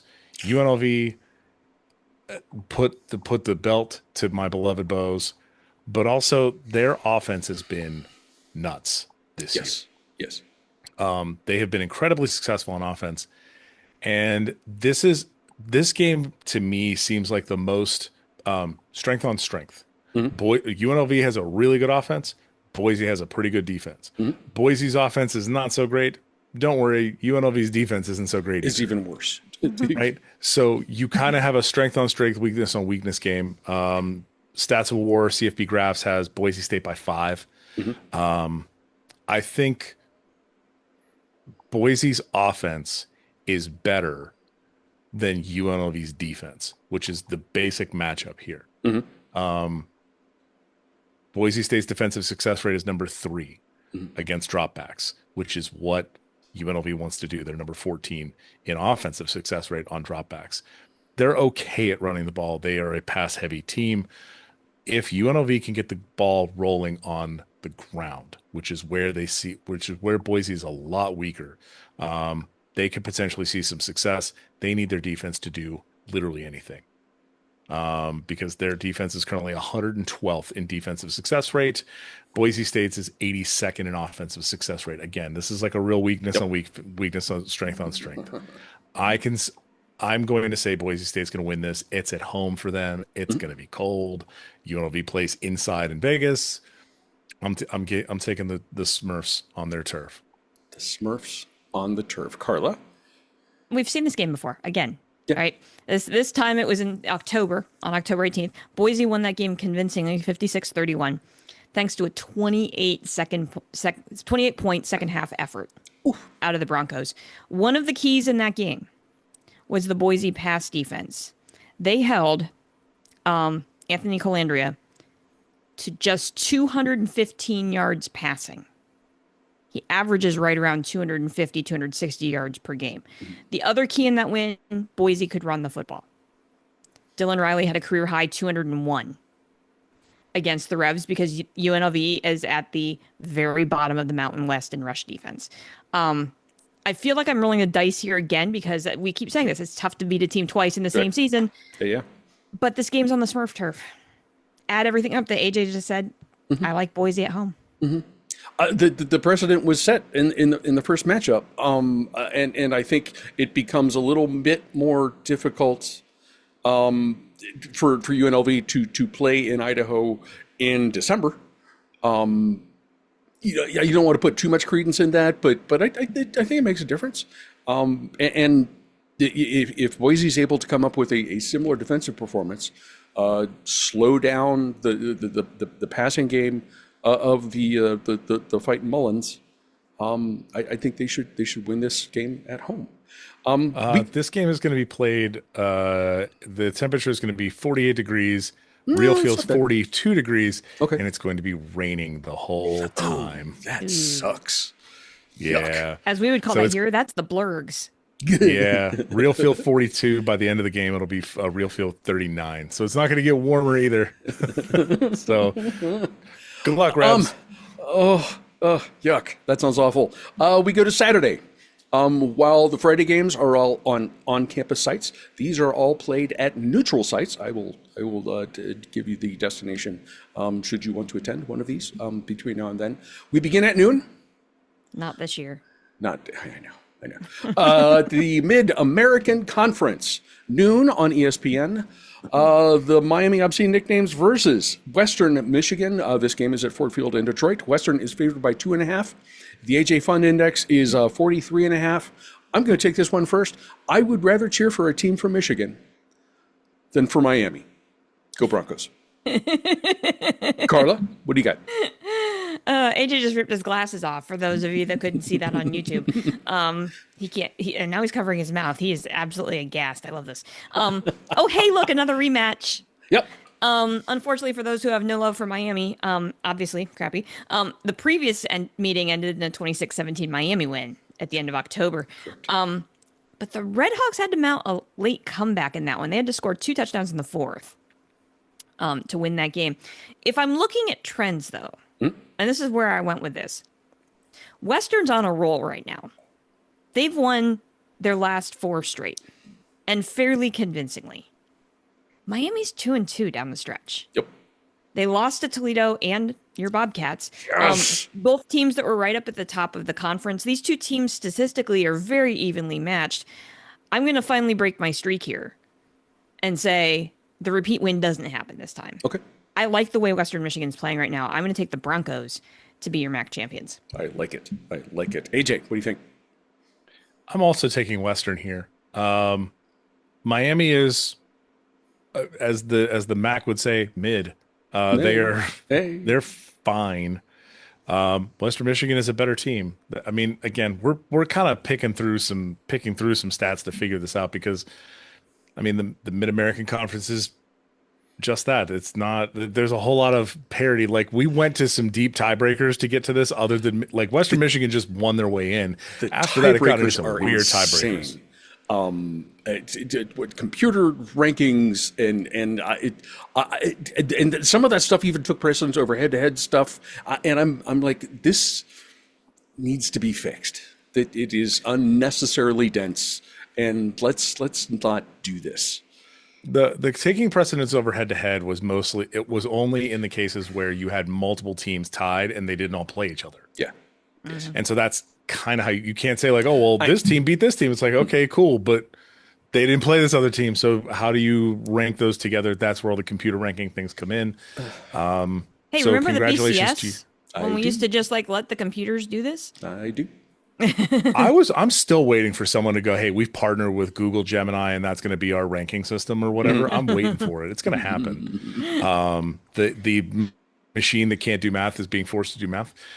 Yeah, this is Western's game to win. And I'm taking them. Also, this is semi at home. Yeah. Yes, at Ford Field. Western Michigan, it's Kalamazoo to Detroit. It's like two hours. So yeah, I'll take Western Michigan here. Okay. I like it. I appreciate your the support of both of you guys. The Big 12, the buffet is open for one final game at noon on ABC. Number 11 BYU versus number 4 Texas Tech. This is at Jerry World in lovely Arlington, Texas. Tech is favored by 12.5 points. The AJ Fun Index is 50.5. Carla, how's this going to go? To continue with the buffet analogy, Texas Tech is smoking teams this year. Yes. I mean, they really are. That includes BYU back at the beginning of November. My big question here is, what did BYU learn from that game? Like, if you're looking for hope as a Cougar fan, you're seeing, if you go back and you look at the statistics from that game, you look at the play-by-play of that game, you were able to hold the Red Raiders to 5 field goals instead of touchdowns. Because Texas Tech kicked 5 field goals in that game to end drives, not scoring 7 points. That's hope. That's hope that if your defense can play just a little bit better, maybe you can actually keep them from scoring, right? But that Texas Tech defense, which we've talked about a lot this season, held what had been a fairly prolific BYU offense up to that point to a season low, and it is still their season low, 255 total yards offense. 67 rushing yards. The leading rusher in that game had 35 yards. Bear Bachmeier is going to have to figure out a way to get that BYU offense going against one of the best defenses in the country, and I'm just not sure it's going to happen. I'm taking Texas Tech. Okay. AJ? It's hard for me to argue against Texas Tech coming into this game. You have Baron Morton was coming off of an injury in that game. And there were a few times where he just kind of like ran backwards and didn't really have the mobility to get away from BYU linebackers. That's what held them to those field goals. He's picked up since then. He's playing a whole lot better. He's healed up a little bit since then. Baron Morton is like the sort of like concern I have with Texas Tech. Everything else about this team Cameron Dickey's running the ball like crazy. That defense is nasty nasty. Baron Morton's is like the sort of piece that makes this all go, but also is not really like elite. I still think Texas Tech gets it done here. And for those of you saying, oh, well, they're playing basically a home game, Texas is large. It is a 4-hour and 50-minute drive from Lubbock to Cowboy Stadium. So don't pretend like this is like saying, oh, they're playing at home when Pitt has to drive to New Jersey. So that's the same thing. It's very far. So I'm going to take Texas Tech here. I'm sure Texas Tech will have a big contingent there. BYU travels. I think BYU's good. I don't think they're good enough to beat Texas Tech. Mm-hmm. Okay. I'm still absolutely enamored with a team that has a guy named Bear who wears number 47 and plays quarterback. I never will not be. How do you pick against that even? And then you look at this. Going back to their loss against Arizona State, the following games for Texas Tech: 42-0, Oklahoma State, Kansas State 43-20, 29-7 over BYU, 48-9 over UCF, 49-0 in Morgantown. This team is right where it wants to be. It is number 4 in the playoff rankings. This is like the definition of peaking at the right time, and I think that will continue on Saturday with a Big 12 title. Our friends in the Southeastern Conference, they play at 4 on the American Broadcasting Company. This is number 3 Georgia versus number 9 Alabama. This is in the lovely Mercedes-Benz Dome thing in Atlanta. Georgia is favored by 2.5. The AJ Fun Index is 47.5. Carla, what do you think about this one? Meh. I mean, no, I'm with you. Yes. Yeah. I mean, sure, this is going to be a very evenly matched game. These two teams match up pretty well against each other. But one, I'm so sick and tired of this matchup. And two, neither of these teams have impressed me down the stretch. Mm-hmm. Really. So statistically, what do we know here? We know Georgia should be able to run the football. Feed Nick Frazier the rock as much as you can. The Bama defense just isn't quite as stout against the run as we're used to saying. Right. That's not what they excel at this year. However, they are exceptional at defending the pass, which means that Gunnar Stockton's going to have a very long day ahead of him. But that being said, he also had a long day last weekend against Georgia Tech. Yeah. Did you see Gunnar's line? Like, it was 11 of 21 for 70 yards, 70 yards passing. And Georgia won that game. Mm-hmm. Mm-hmm. Bama's going to have the opposite problem.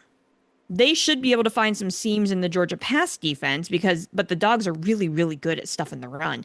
So for Bama to have success, they're going to have to lean on the arm of Ty Simpson. I really hate to do this because I don't want them in the playoff. But I think Bama wins here. I don't trust Stockton. Mm-hmm. I don't trust that offense against that Bama defense. Bama. Okay. AJ? This game is a literal coin flip. Okay. Both of these teams are very good. They both have very good defenses. They both have pretty good offenses. Carla, you're absolutely right. It's Georgia Tech put Georgia's offense in a chokehold for that game. And this is where I think Georgia has a teeny little edge. They have figured out ways to win weird games this year. That is true. They have, the Tennessee game. Georgia has done this thing this year where they've gotten into a bunch of different types of games and just won them. The Georgia-Tennessee game where it's Tennessee's we're shooting out? Okay, we're shooting out. And Georgia gets into a shootout with Tennessee. They did the same thing with Ole Miss. Yep. Oh, you want to get down in the muck and you want to get nasty about it? All right, fine, Georgia Tech. We'll win 16-9. All of these games, they've played a bunch of different games this year where they have just figured out what it is that you want to do and done that better than you. But since this game is a coin flip, I have an actual coin here. And so what we're going to do is I'm going to say that the heads is Georgia, tails is Alabama. Okay. This is a United States Mint 25 piece. Yes, 25-cent piece. This is a 25-cent piece. This is the 2022 quarter with Anime Wong on the back. Nice. Okay. So, you know, hey, this is an official quarter. So I'm gonna flip it here.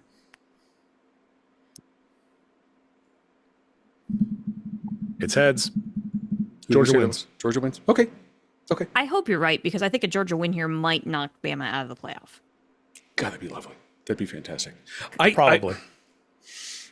I'm just I feel like the I'm interested to see if because this is the second year of the playoff. We have the 12-team playoffs, so we haven't gotten like a full okay, what do they do in these situations? Right. I think if this game is as close as a coin flip, they'll put Bama in. Yeah. Right. It'll be you made it to the SEC championship game. I have a feeling going forward, the Big Ten's like automatic qualifiers are going to be you made the championship game, unless you have a Virginia Duke situation. But I don't expect that to happen in those conferences. I expect to see like you have to have one loss at most in conference to make your conference championship game, which means you probably played a pretty good schedule, which means you made it to your conference championship game, which I think you're going to see the Big Ten's 1, 2, obviously this year, that's literally 1 and 2. Yep. But like Georgia and Alabama are probably both in, especially if you're not getting an ACC team in. Yeah, they're probably going to want to shove an SEC team in to make sure that these little G5 dorks get out of here. So, yeah, I could see Alabama hosting a playoff game, like a first round game, and Georgia with the win getting the bye. Yeah, absolutely. Okay. The things that I have been thinking about, AJ, kind of speaks to what you were talking about with this game and what Georgia's been able to do in managing to pull out wins in regardless of the situation. 5 years ago, I look at this game and I'm like, it's Saban Alabama team, the Death Star, here it comes. Alabama's going to win this and another SEC title and rinse, repeat, blah, blah, blah, blah, blah. The tide isn't the Death Star anymore. This is not a knock on Kalen DeBoer. He may get there. He may get to that point. Alabama has all the resources in the world. But this team is not those teams. Kirby, for all of his twitchiness, is the guy in the SEC. And what he has done this year with a team that is not as talented as he's had in the past few seasons is actually pretty remarkable. Because as you said, AJ, he get in a shootout. Okay, we'll do that. You want a beat down? We will do that. And the consistent thing is, they have figured out how to do those things, and it starts with Mr. Twitchy at the top. He's the best coach in the SEC, and I think that's going to be the difference in this game. Whether or not Alabama gets to the play, I hope they do, but Georgia's going to win this. It'll be a tight game, but Georgia is going to take the title. At 8 p.m. on the American Broadcasting Company, the ACC Championship, Ralph Sampson versus Grant Hill, which would be a hell of a matchup.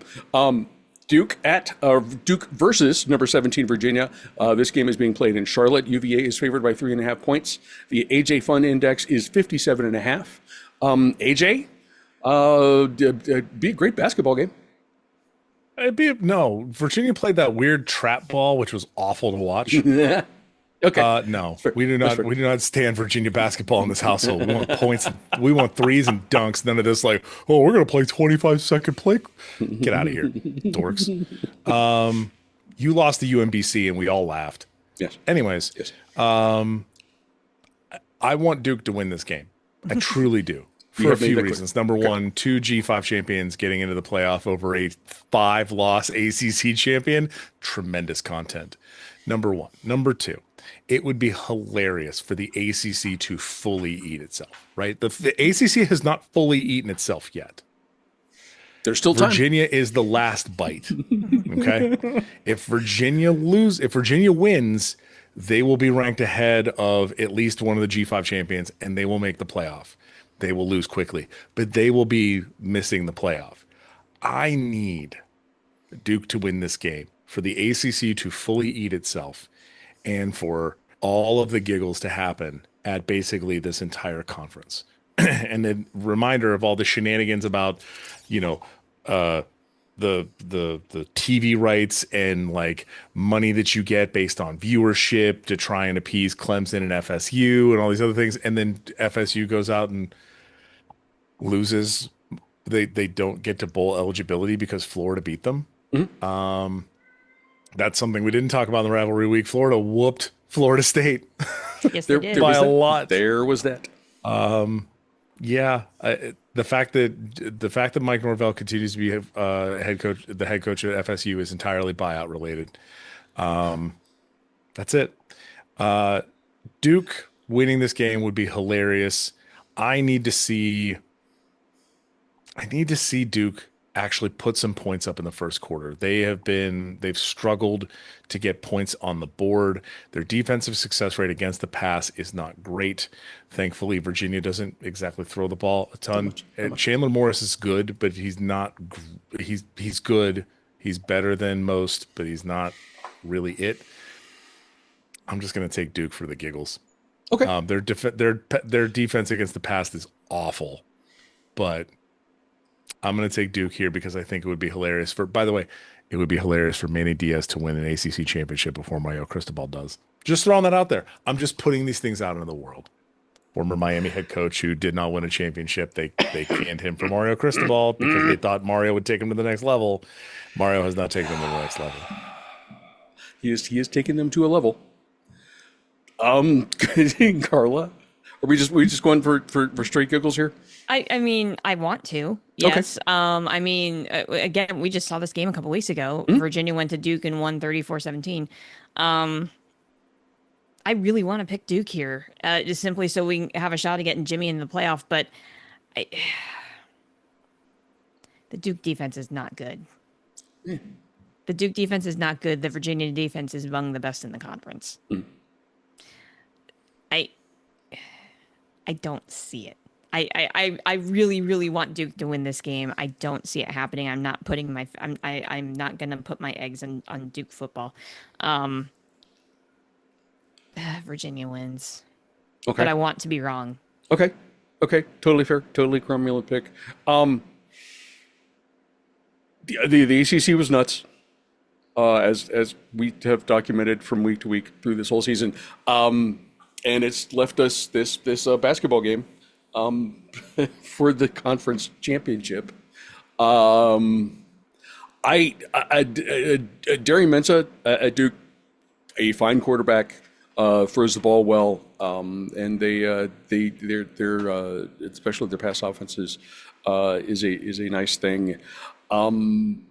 Chandler Morris, he's one of those guys. He has the it thing. Reminds me a little bit of the former Ohio State quarterback J.T. Barrett, who is not perhaps the most talented guy, but he just has a thing, and it works. And sometimes they win games that they shouldn't. That's kind of why Virginia is here. Also, they sort of outlasted everybody else in the ACC that was supposed to do wonderful things. It would be hilarious if Duke won this game. It would be amazing. I think it guy and the Cavaliers are going to be the pick for this one.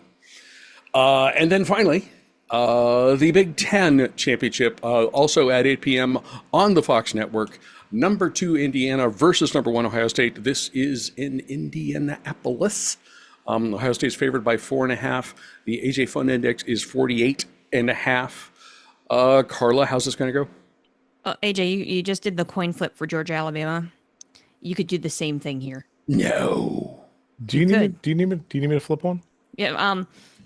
This is gonna be a great game. It's gonna be an absolutely great game.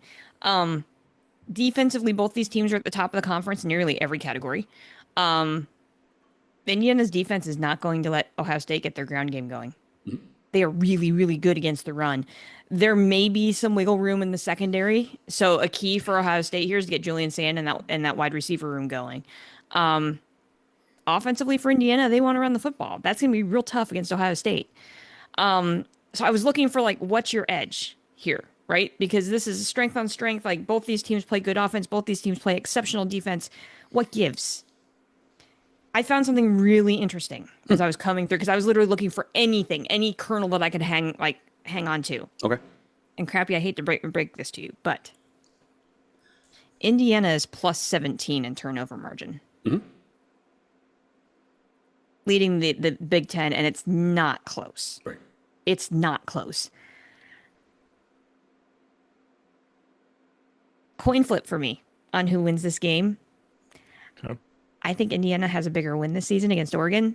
Yeah. They're playing a home game in Indianapolis. I think Indiana wins the Big Ten. Okay. AJ, what do you think? Do you need me to flip the coin? If you would like to. I'm not going to flip the coin. This is Ohio State. I'm very confident in that one. Winning at Oregon was a big deal, a truly big deal. But Indiana has also played down to competition in moments. Looking at you, Iowa game, looking at you, Penn State. Even the Wisconsin game, they should have turned Wisconsin into a literal Badger pelt. It was 31-7. That was at home in Indiana too. There's no doubt Indiana is one of the top 5 teams in the country. There's a reason why they're basically going to build the God Emperor statue of Kurt Signetti outside the stadium tomorrow, right? There's reasons for this. I think Ohio State just has more talent. They just have more dudes. And I think Ryan Day is, if he keeps up that aggression, like let's be really honest, if their best win of the season is the Michigan game, maybe the Texas game, and Oregon and Indiana's is Oregon. Yeah, I totally get what you're saying, Carla, that Indiana's played a tougher team. That doesn't mean they played more tougher teams after that. They played UCLA, Maryland, Wisconsin, and Purdue with Penn State in the middle. This is not like Indiana has some, like, they somehow caught the rest of the best in the Big Ten. Nope. The Big Ten this year has been kind of butt. You're after Michigan at 7-2 in conference, Iowa 6-3 in conference. It goes to 5-4, 5-4, 5-4, 4-5, 4-5. Like, it drops off precipitously. This is why I think Ohio State is going to want to use this as a way to prove to themselves that they are ready for a full national championship run again. They have to beat Indiana, and I think they will be aggressive, and I think they will go do that. Carla, do you want me to flip the coin? Sure. Which side do you want? I got heads. Which side do you want to pick for heads or tails here? Make Indiana heads. Indiana's heads. Ohio State is tails. We'll flip. It is tails. Yes. So there you go. Oh, there's your it's coin done. flip. Crappy. I'm go good. off. I'm good. Well, here's the before Crappy goes into this, let me do this interesting thing here, because Sure. I still think there's a possibility. I think this game's gonna be real tight, right? And I think there's a possibility here because the top 4 seeds are based on ranking this year, not based on conference title. Sure. Like, either one of these teams wins, and it's possible that the team that loses stays in the top 4. In fact, you could make a pretty clear case that they should stay in the top 4. Right. Like a 2017 type of game, and it's like, Yeah. they played each other close, and one team just happened to get an interception, the other one didn't. Right. And so your winner becomes number 1, and your loser falls to number 4. In the grand So scheme we're doing of things, SEC things. right? In the grand scheme of things, it doesn't matter. It probably doesn't, and I would actually argue that the juice you get from a first round playoff win in your own building. Yeah. Is not insignificant. And that set up Ohio State last year without question. So the bye teams were 0-4. Yeah. Yep. Certainly, you want to be healthy and all that stuff. Ryan Day has been very, very careful, as he was a year ago, to slow down games, to run fewer plays, and it is done with the express purpose of preserving the health of his players. Gus and Joe Klatt talked about that every damn time they were on TV this year. So that's an aside. A year ago, when this game came around, we waited all year for this matchup, and it was a regular season game, second to last game of the regular season, and it turned out to be kind of anticlimactic. Ohio State won in Columbus, 38-15. What's different this time around? As we discussed before, Mendoza, very big part of why Indiana is better. They have 2 full seasons in Cignetti's system. They have a win at Autzen that Ohio State could not get last year. Mendoza's is by all accounts the Heisman favorite. What I've seen from Ohio State, though, and it was reinforced in the game that had the most potential for a loss, the one a week ago. This team has not had. I've mentioned this before. This team has not had a let-up game. This team has taken shots. Obviously, tight game against Texas at home. At Washington, they got smacked around in the first half. And then I just told you guys what happened to start the Michigan game. They have not faltered. And I think this is largely a difference between regular season Ohio State last year and this year's team. Ryan Day has proven to me that he is of a different mindset than he was during the regular season last year, and then in previous games against Michigan. The talent, I don't think there's anybody in the country that has the talent that Ohio State has. And that is the difference. The mental ability of this team to stay focused on what it wants to do and what it wants to accomplish. This could be a fun game. It's going to be tight. I am going to be annoyed all Saturday night. But Ohio State's going to win this one. And then we'll see where we go from there.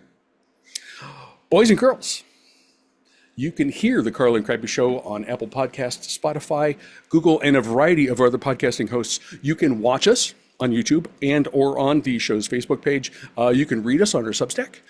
If you like us, please subscribe, rate, and review. If you don't, mind your own damn business.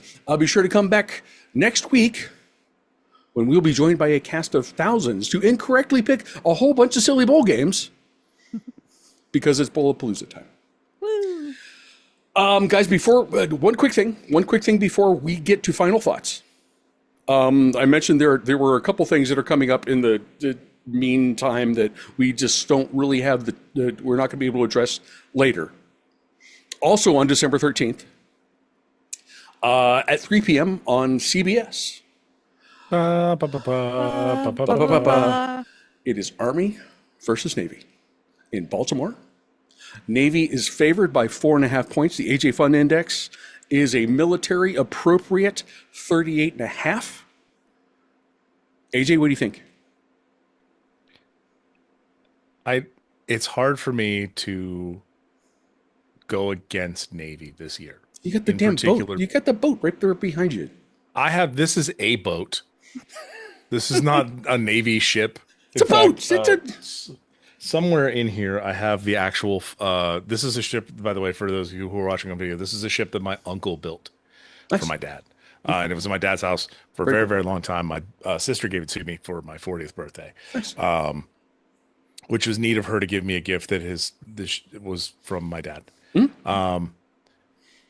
The thing about Navy this year is they have been consistently great. They ran over USF.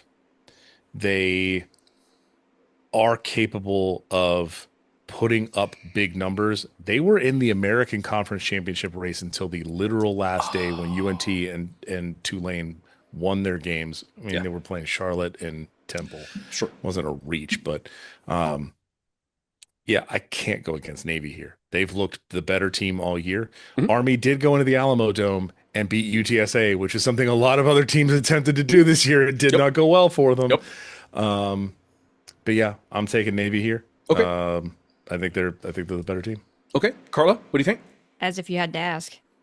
I have to ask. Go Navy beat Army. Go Navy beat Army. We everything AJ just said. Plus, we've already had the uniform conversation. Navy has won the uniform game before the game even starts. The Navy's looked great this season. It's a shame that we couldn't figure out a way to get them in the American title game.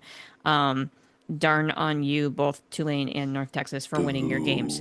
But anyhow, Navy wins. Okay. We discussed this earlier a couple weeks ago. The midshipmen have already won the uniform battle, and I'm good with that. As an Army veteran, I'm good with that. I will also stipulate Navy's had a fantastic season, and that they have played really, really well. I had a blast watching them on Thanksgiving night, and man, I wish they could have gotten them. We could have gotten them into the American title game. But I ask you this. Where was the Navy on April 19th, 1775, when the British Army marched on Concord, Massachusetts? There were no frigates chugging under the Old North Bridge. No, friends. It was not the Navy that turned away the Redcoats. It was the foundation of what would become the United States Army. And in this year, in the 250th anniversary of the creation of the oldest and most storied branch of the United States Armed Services, Army will upset Navy in Navy's own backyard and claim the Commander-in-Chief's trophy, I think, for 2025. Yeah, the winner of this game gets the Commander-in-Chief trophy because Air Force was bad. Go Army, beat Navy. Final thoughts, guys. AJ, what is on your brain? I'm going to start with a quick one. Hawaii got into a feisty game against Wyoming to the point where Hawaii's player's helmet was ripped off and thrown by a Wyoming player. It got spicy on the island. That's because Wyoming was getting their butts kicked in. Hawaii finishes 8-4. They are the holders of the Paniolo Trophy. That is the trophy between Hawaii and Wyoming about cowboys. The first person inducted in the Cowboy Hall of Fame is a Hawaiian rancher, and that's why they play for a trophy with a guy riding a horse. I did not know that. That's really cool. Yeah, it's actually a really cool trophy. It's big as heck too. Okay. They will be playing in the Hawaii Bowl against. I kind of want to run through some bowl projections here. Currently, they're projected to play against Cal, so I find that very fun. That would be fun. Plus, short travel. For Cal, about as short as you can get. Yeah, about as short as you can get is Cal. Actually, no, LA is closer. Hawaii is further south than you think. Yes. Hawaii and Cal. I do want to point out a couple other games here. The LA Bowl on the 13th. By the way, we have a bowl game the night of Army Navy. Mm-hmm. Yes. So we might touch on that. Currently projected to be Arizona State and Boise State. Yes, please. Oh, that sounds nice. Okay. Crappy, your Ohio Bobcats are projected to go to the Game Above Sports Bowl against Northwestern. I saw that, and I'm like, yeah, I will take this. New Orleans Bowl, Troy and Jacksonville State. Sure, sounds nice. The Pinstripe Bowl we've already talked about. Penn State, Pitt. Just write it down now. Just do that. We don't need to. Please make it happen. Just have that happen. Listen, by the way, this is a reminder that bowl games pick their teams based on how many people will show up for that game. People will show up for Pitt Penn State. Yes, Yep. they will. They will absolutely show up for that game. The Texas Bowl between Houston and LSU. Sure. Sounds nice. All Orange Music City Bowl between Illinois and Tennessee. Burt Oof. in Carla Nashville. Carla seems underwhelmed. Why are you upset? It's Burt. I go throw slices of pizza at Bert or something. That would be Tennessee would roll in that game. That game wouldn't be close. And Tennessee fans are annoying, and we don't need any more of them in do Nashville. not underestimate the power fair. of Bert. That is That's true, fair. but also it's a home game for Tennessee. Just The like Alamo pulled Bowl. pork sandwiches at him. Just it'd be good. The Alamo Bowl, BYU against USC. Yes, please. That'd be Ooh. fun. Nice. That'd be fun. On the fast track. The ReliaQuest, nay, the Outback Bowl, Iowa Vanderbilt. Anyone? You want to watch Diego Pavia throw himself my into God. an Iowa defense? Oh wow! I would love nothing more than Diego Pavia to drop 400 yards on Kirk Ferentz's head. Diego Pavia retire, just Diego Pavia retire Kirk Ferentz. It would be nothing. Nothing would be funnier than that. A week from tonight, boys and girls. These are bowl projections. A week from tonight, we will know the bowl games, and we will be taping Bulletpalooza with whoever is going to show up with us. Also, have we talked about the fact that there's a Bahamas Bowl, but maybe not? But not a Bahamas. I read today that there is going to be a game that may or may not have been referred to as the Bahamas Bowl, but it is going to be played. We don't know Somewhere. where, and we don't know when. Somewhere. Bring back. Oh, what was it? Put it in Acrisure and call it the Mustard Bowl. Sponsored by Heinz. What was the game that was in Charlotte? It was the something Toast Bowl. I'm now forgetting what it was. There was the game that they moved the Bahamas Bowl to there. Charlotte. Yeah. And it was like the something Toast Bowl. Oh man. Okay. The Pop-Tarts Bowl. I'm just going to segue into this one. The Pop-Tarts Bowl projected to be TCU Georgia Tech. It was the famous Toastery Bowl. Yes, there it is. That's it. We got them. That's it. The famous Toastery Bowl. Thank you, Carla. Yep. The Pop-Tarts Bowl has announced the 6 flavors. I'm blanking on them now. Hold on. I need to look up. I'm just going to search for this by one particular thing, which is going to be Team Sprinkles.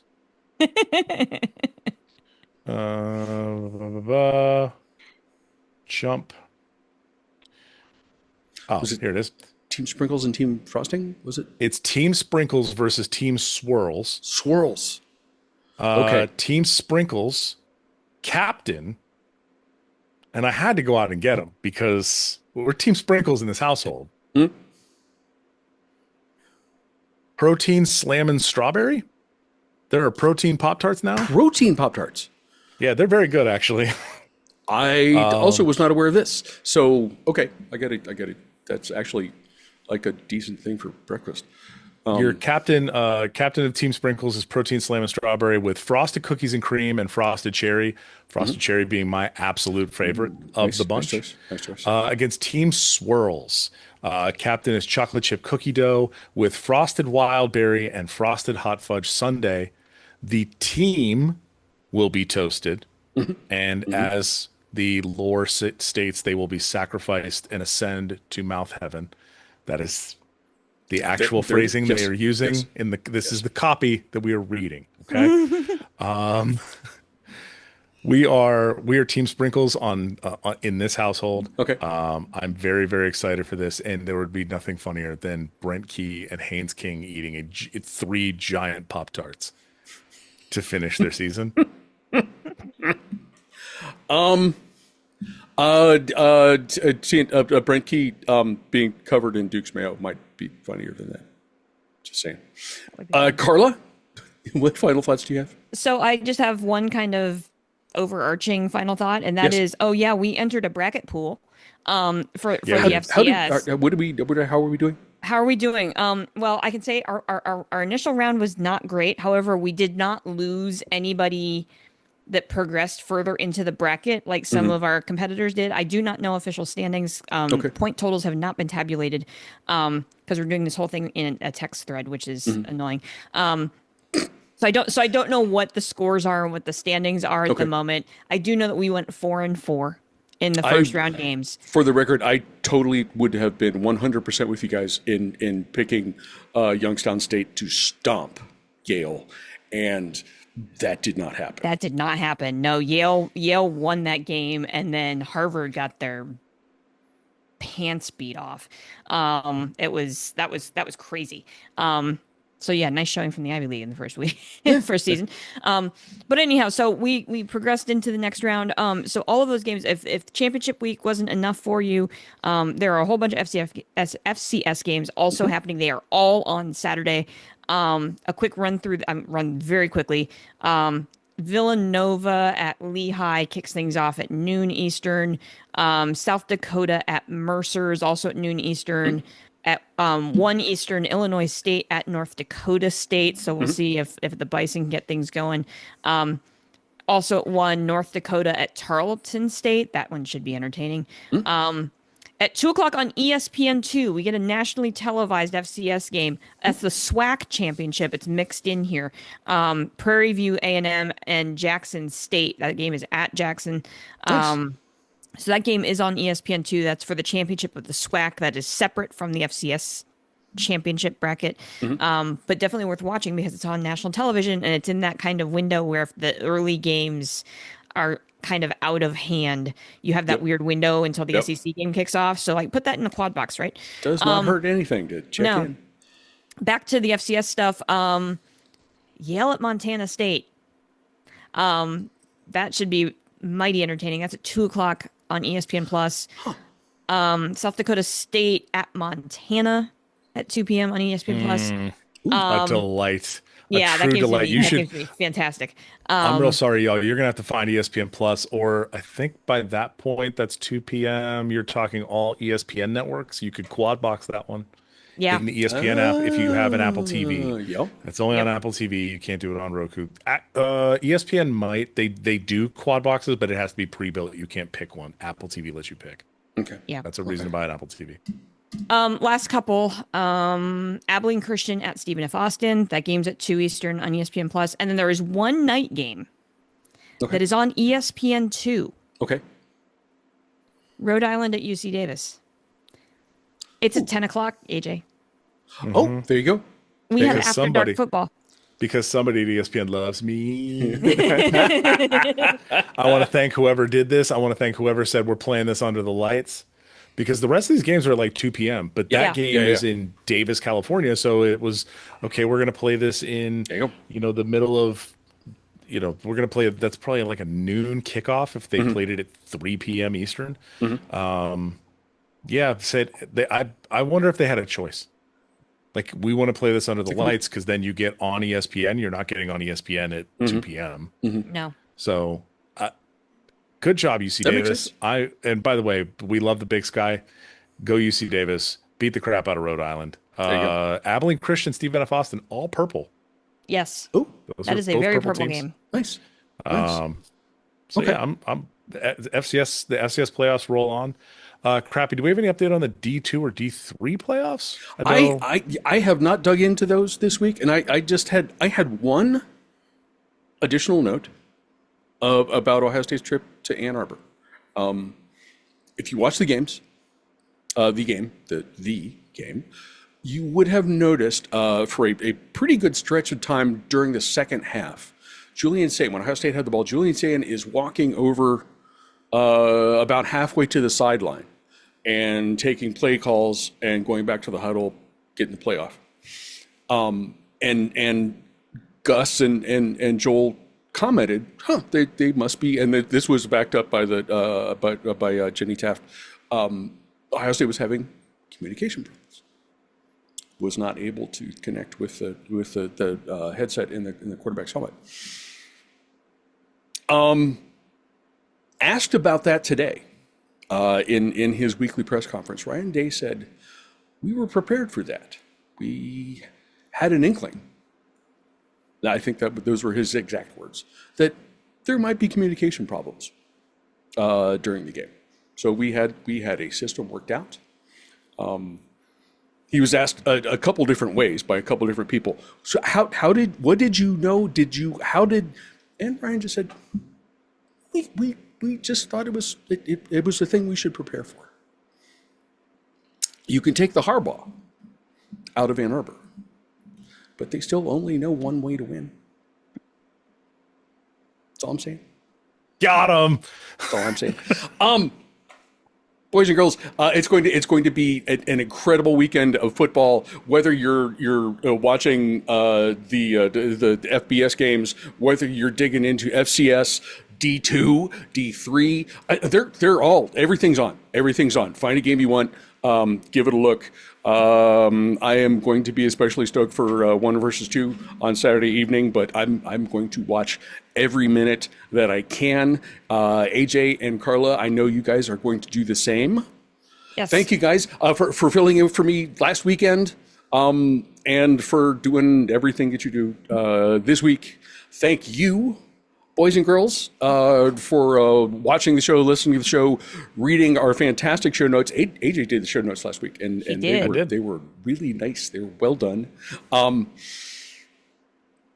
Watch college football, guys, and then come back here next week because it's Bowlapalooza, and we will have a whole bunch of silliness to talk about then. Enjoy the weekend, guys. Please join us for Bowlapalooza next week. We will see you then. Cheers, everyone. Cheers.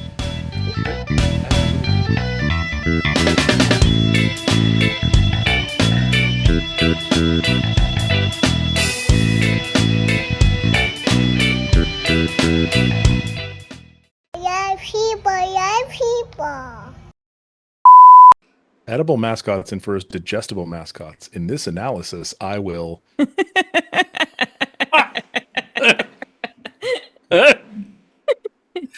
Thank you, Northeast Ohio Regional Sewer District. I might just leave that there. I don't know. Yeah, you should cold close on in this analysis, I will hard cut. Bang.